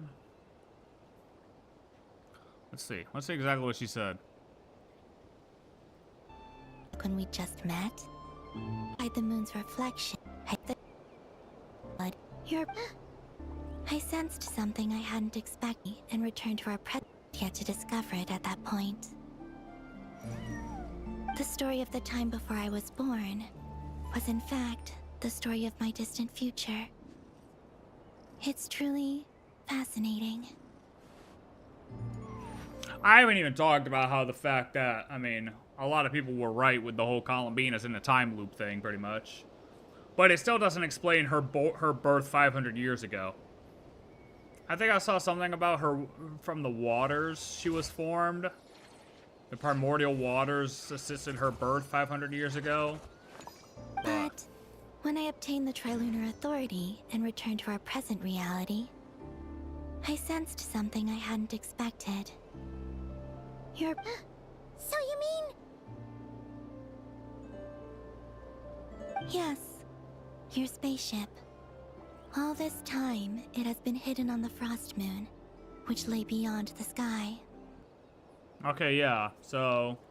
She said she knew once she gained the full authority and the moon made it inside the firmament. Yeah, well, yeah, once she got her authority, or once she got the authority, then yeah, then she found out it was on the moon. Okay, that's fine then. That's fine then. So then, yeah, he took our spaceship up there. Alright, that was a good working through of that. So, and he took our spaceship up there 500 years ago. Estimated.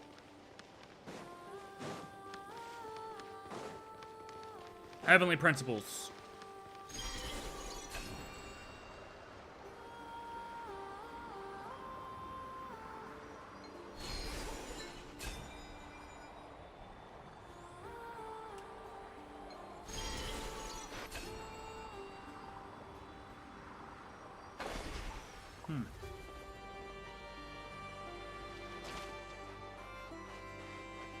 Interesting.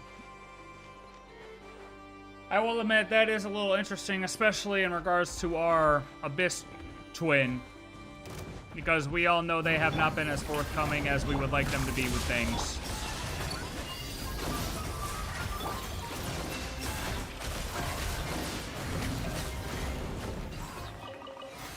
Yeah, but what? Bring our spaceship up there, then go to sleep? Like, what's up with that? Has he ever gone to, have they ever gone to sleep before? Is there recorded history of the HP just going to sleep before?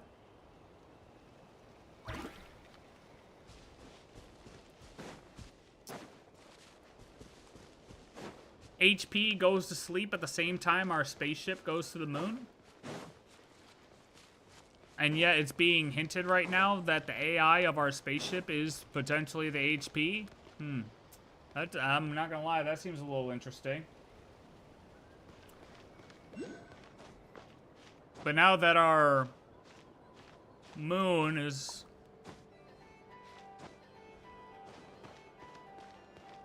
but it's still flung beyond the false sky.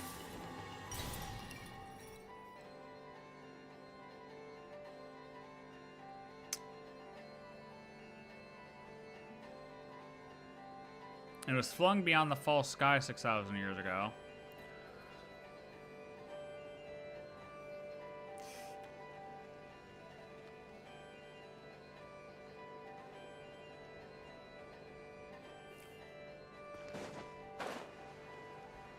You could try to...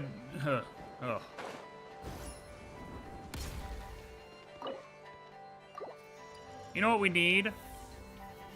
One of those super high resolution 3D or timelines where it's like it can zoom in super far out and you see everything, but you can actually zoom in really far and hit on different branches of everything.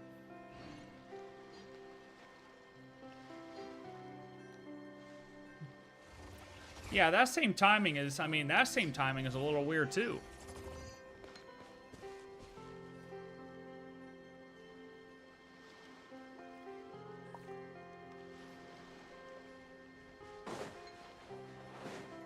That's the thing. That just proves though, like, it was a little weird if all of it happened at the same time 6,000 years ago.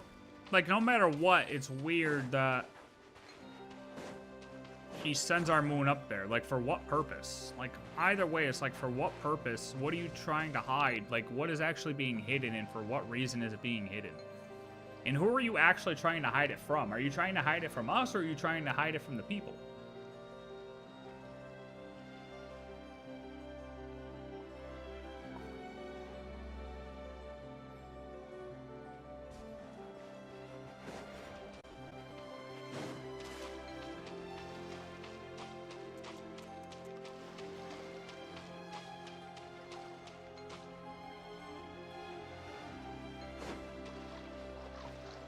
Did I just get the boxes over right here? Oh, I'm not even...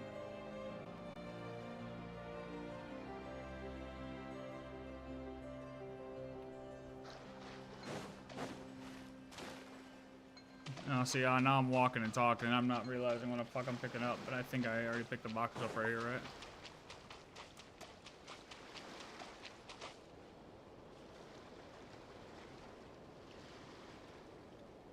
Yeah, I definitely did.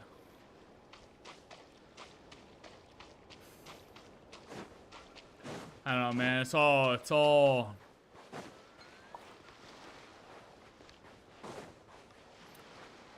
Yeah, I would say that would make more sense if it was the 6,000 year ago mark. But the fact that it's not means that our spaceship has been sitting there for however long, and we definitely know civilizations have seen it.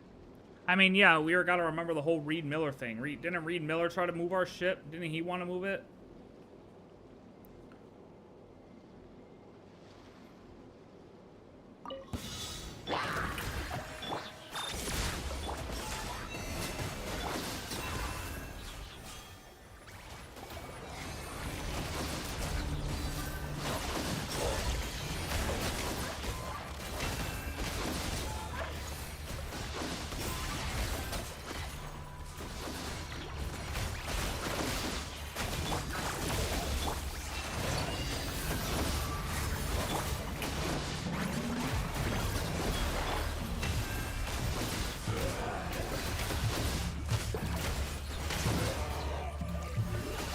Like, so it makes it seem like it was less trying to hide it from the other people.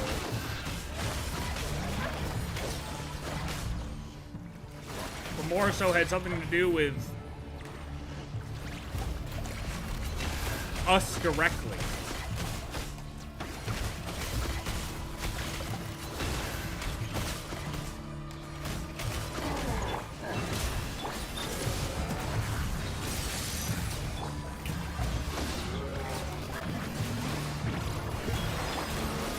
And falling, I don't know, yeah. The falling asleep at the same time is kind of crazy.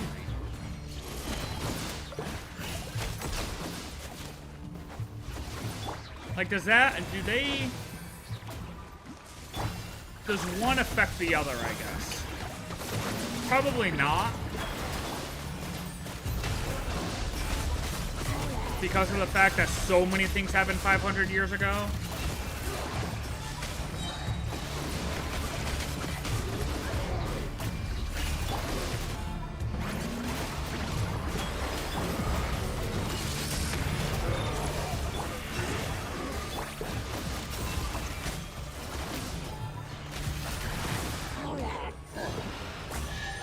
Back to the drawing board.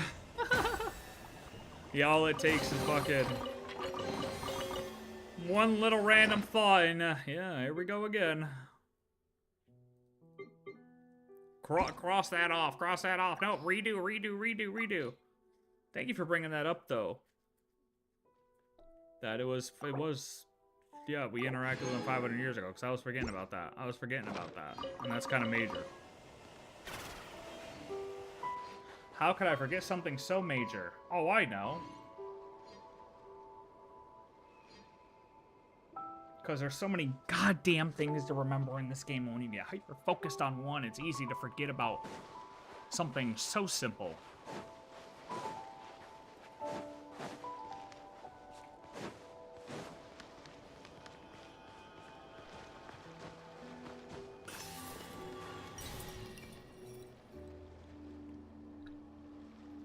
I'm not gonna lie. While this game is great and we all enjoy it, I feel bad for anybody new who comes. Because... Although, at the same... I say that, but at the same time, I feel like it'll be okay for them. Because there are a lot of things that have been answered over the years, and they get a lot of answers immediately. And they'll eventually end up right back at the same spot where we are, where we're currently at, you know? But, like... Damn, there's a lot to catch up on. Like, realistically, what is the total? What is the total time it takes to complete all the quests, do you think, nowadays? I wasn't using Columbina because Farina can walk on water.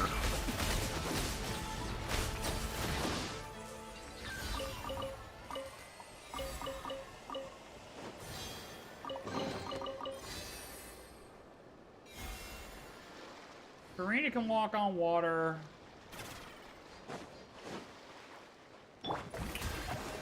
Columbina should be able to walk on water, in my opinion, because she floats.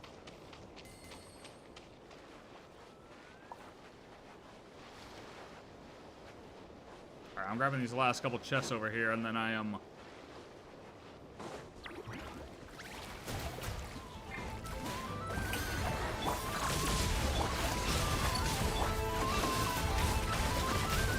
Three to 4 months? That's insane, dude.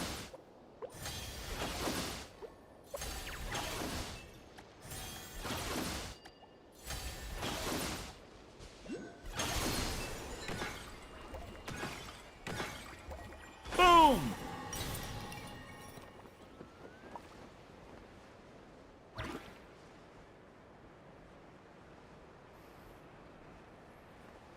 That's actually pretty crazy. Oh, dude, if you haven't done the world quest, it's worth doing. But if you don't understand, I had not completely understood it at first. Like who was who? But it's once you go through the other quests after completing the main world quest, it all makes sense.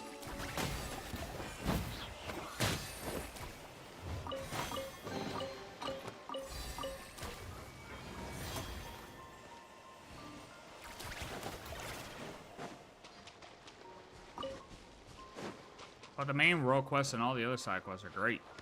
They are great. Very treasure hoarder based.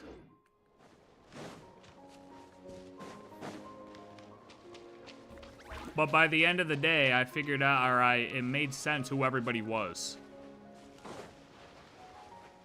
Because I had not done deep dives on Reed Miller and all of that last time we had world quests and stuff. I kind of glazed over the Reed Miller stuff. But they did a good job through these world quests to make it all make sense either way. Where's this Lunoculus?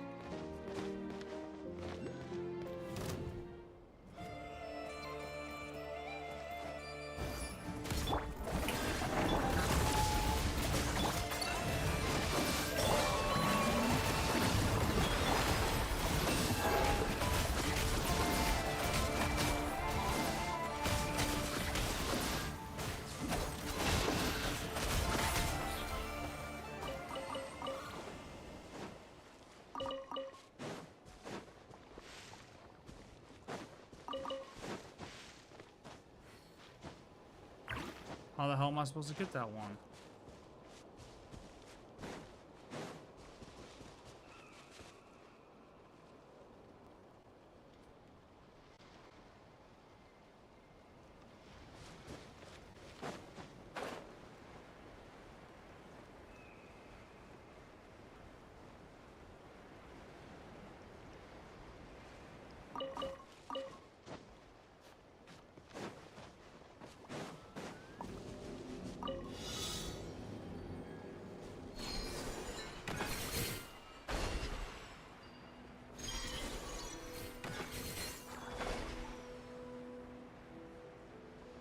You found the Sampo?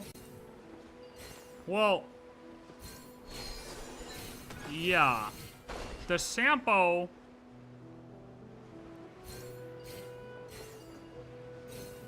I guess I'm still kind of, like, unsure exactly which is what. Because you do the Pillar of Embla, and they talk about the Sampo, but it's like... I thought initially the Pillar of Embla was the Sampo, but I think it's just a piece of the Tower of, or the Pillar of Embla that's the Sampo.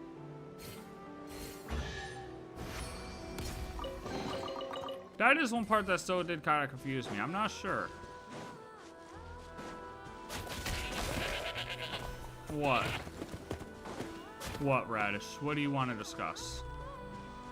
What would you like to discuss, Radish?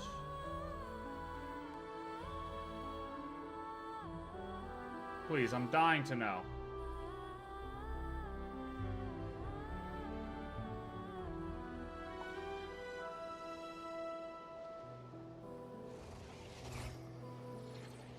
Quarter pounder with cheese, strawberry milkshake. But I'm not an all the time McDonald's kind of person. And if it's breakfast, sausage, egg, and cheese on a bagel. And you get a hash brown, and you put the hash brown on the sausage, egg, and cheese on the bagel.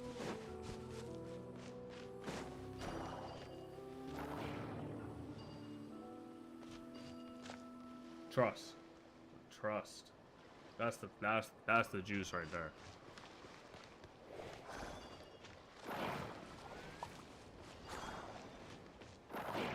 What the hell is the point of that? It doesn't do anything.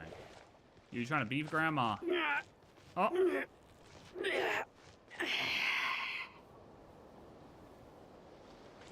Watch and learn. Okay. These old bones, they still got it.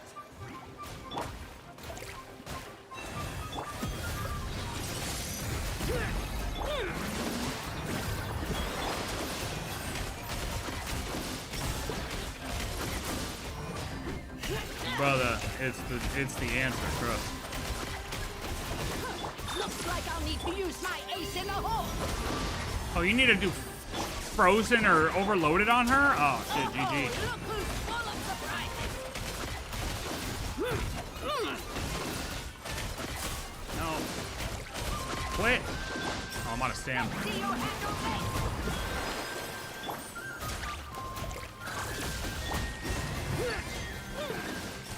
I have no stamina.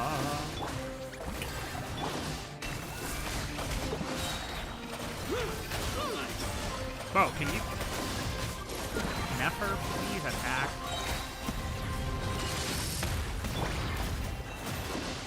Our granny ain't doing shit, to be honest with you.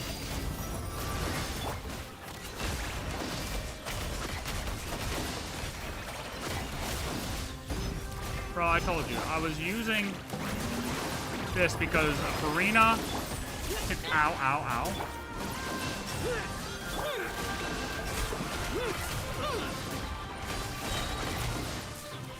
Farina can walk on water, okay? The next generation is truly formidable. Cooked her ass, brother.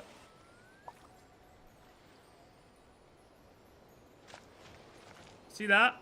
See that? I don't need no C6.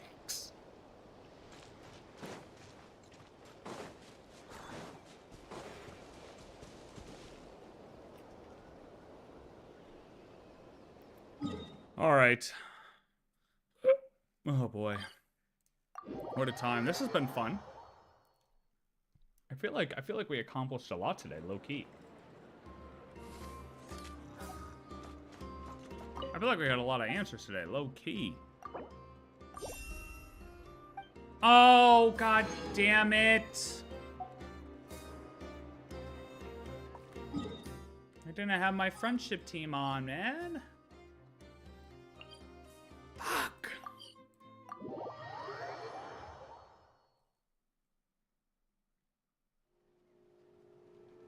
Only took 14 hours? Brother. Listen, brother. Listen. Yeah, whatever.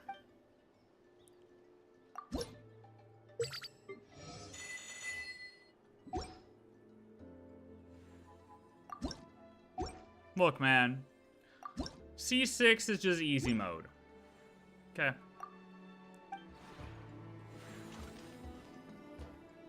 Some of us like things a little bit more difficult.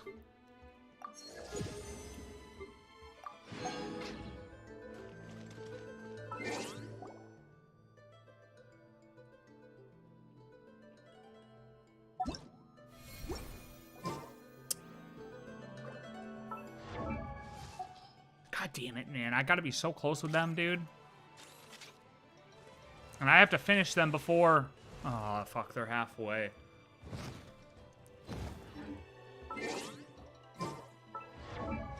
How many more days do we have until...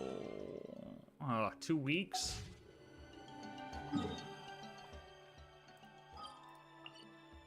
Crazy. You like it harder. I mean, it depends on what day of the week, brother. And be honest with you, Mondays, like a soft. Sundays, like a soft. Tuesdays, like a soft. Wednesdays, pound it. Thursdays, raw it. Fridays, depends on the Friday. The third Friday in December, hard. The rest of them, pretty soft. And that's about it. Saturday, none of your business. Saturday's a wild card day. You know what I mean?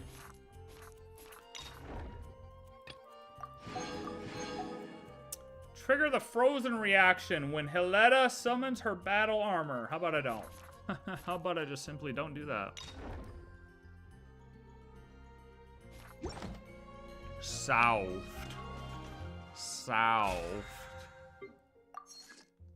Yo, Dormant Port, though. Dormant Port's coming. Dormant Port's coming. If you don't know, now you know. Leaked. Just kidding. Not really a leak. Liben leaked it first. I don't know if it's coming this patch or next patch, though. Probably this patch. I would imagine. Probably this patch.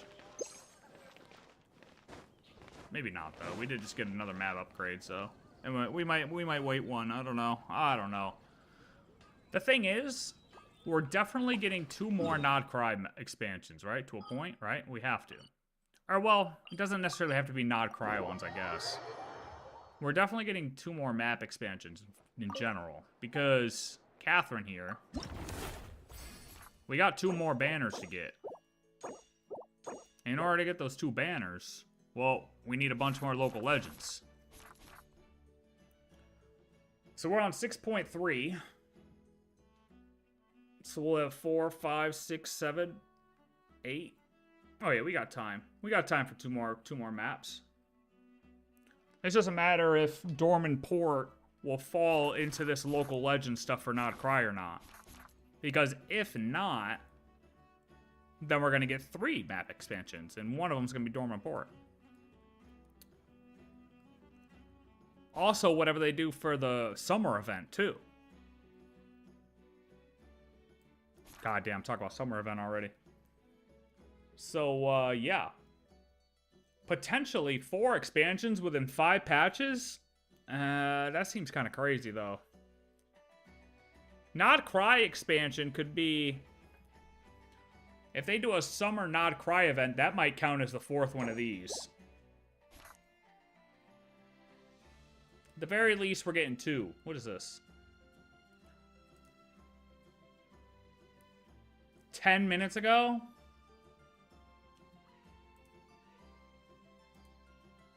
Is this the vid? Did he crack out on this one? Oh, fuck, dude. It's in all caps. He's probably screaming in this, ain't he? I'm not watching a 10-minute vid. Or, I'm not watching a video that he just did from 10 minutes ago. On stream.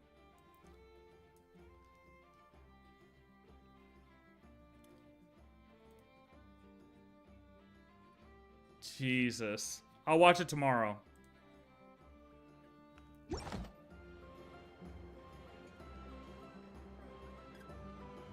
6.5 might be the next expansion. 6.7 for the last one before Snezhnaya. I would... Well, here's the thing. We know we're definitely getting Dormant Port, and we're definitely getting a summer map. Those 2 are we can guarantee. Right? Now, the question is, does Dormant Port fall into the local legends? And will the summer event fall into a region in Nod Krai? And also fall into the local legends? I say we're getting between 2 and 4 maps. Because if both of those regions don't get Nod Krai Valiant Chronicles monsters, well, then we'll need 2 more Nod Krai expansions to cover these for these banners.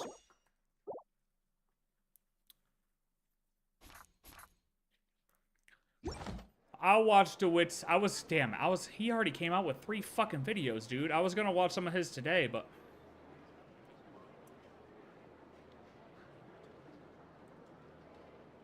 I do want to watch that, but I've already gone off on a bunch of talks today about one thing. And I don't want to give less energy towards his video because I'm already thinking of one thing, you know what I mean? And I mean, he's probably going to stay on subject, but... No, DeWitt's been putting in work, bro. DeWitt's been putting in crazy work lately. He's been cooking. He's been cooking. I still say, I still think he should do reactions to the quest. I think his reactions to the quest would be fucking hilarious. His would be fucking hilarious, bro.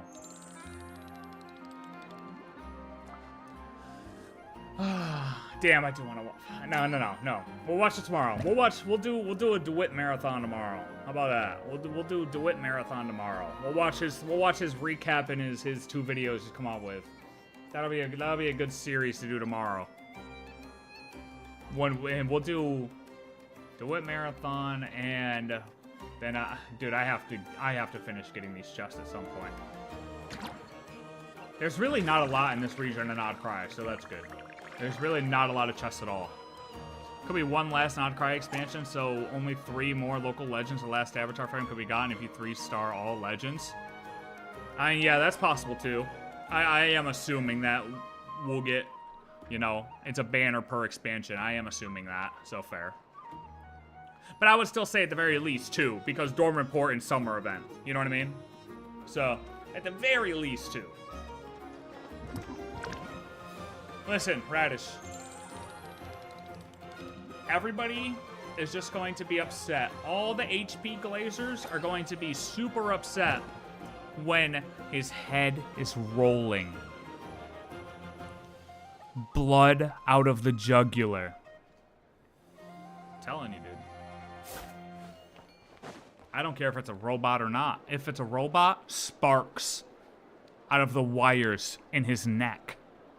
Head still rolling. Just like, oh my god, bro, it'd be actually cinematic as fuck.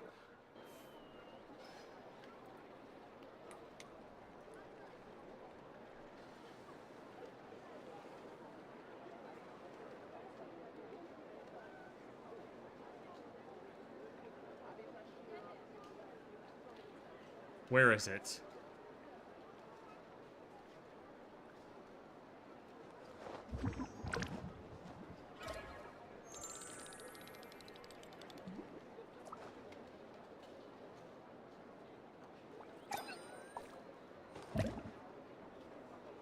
Where is fine on cutting off Lygas's head?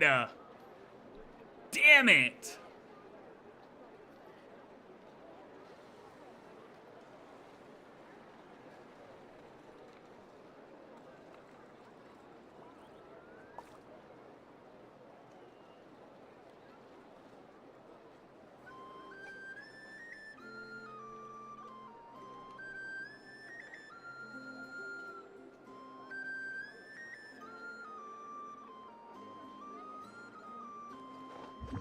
I don't know where it is. Fuck. I figured typing in Lygus head roll would actually pop up with something. Or Lygus getting his head cut off would actually pop up with something, but I guess not.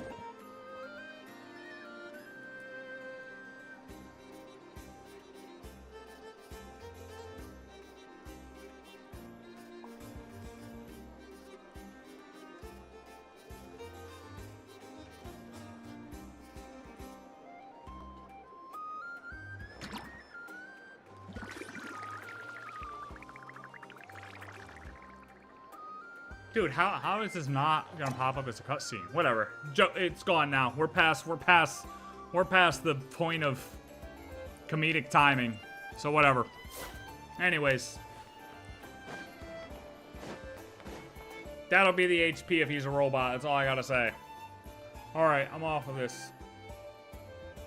Thanks for hanging out.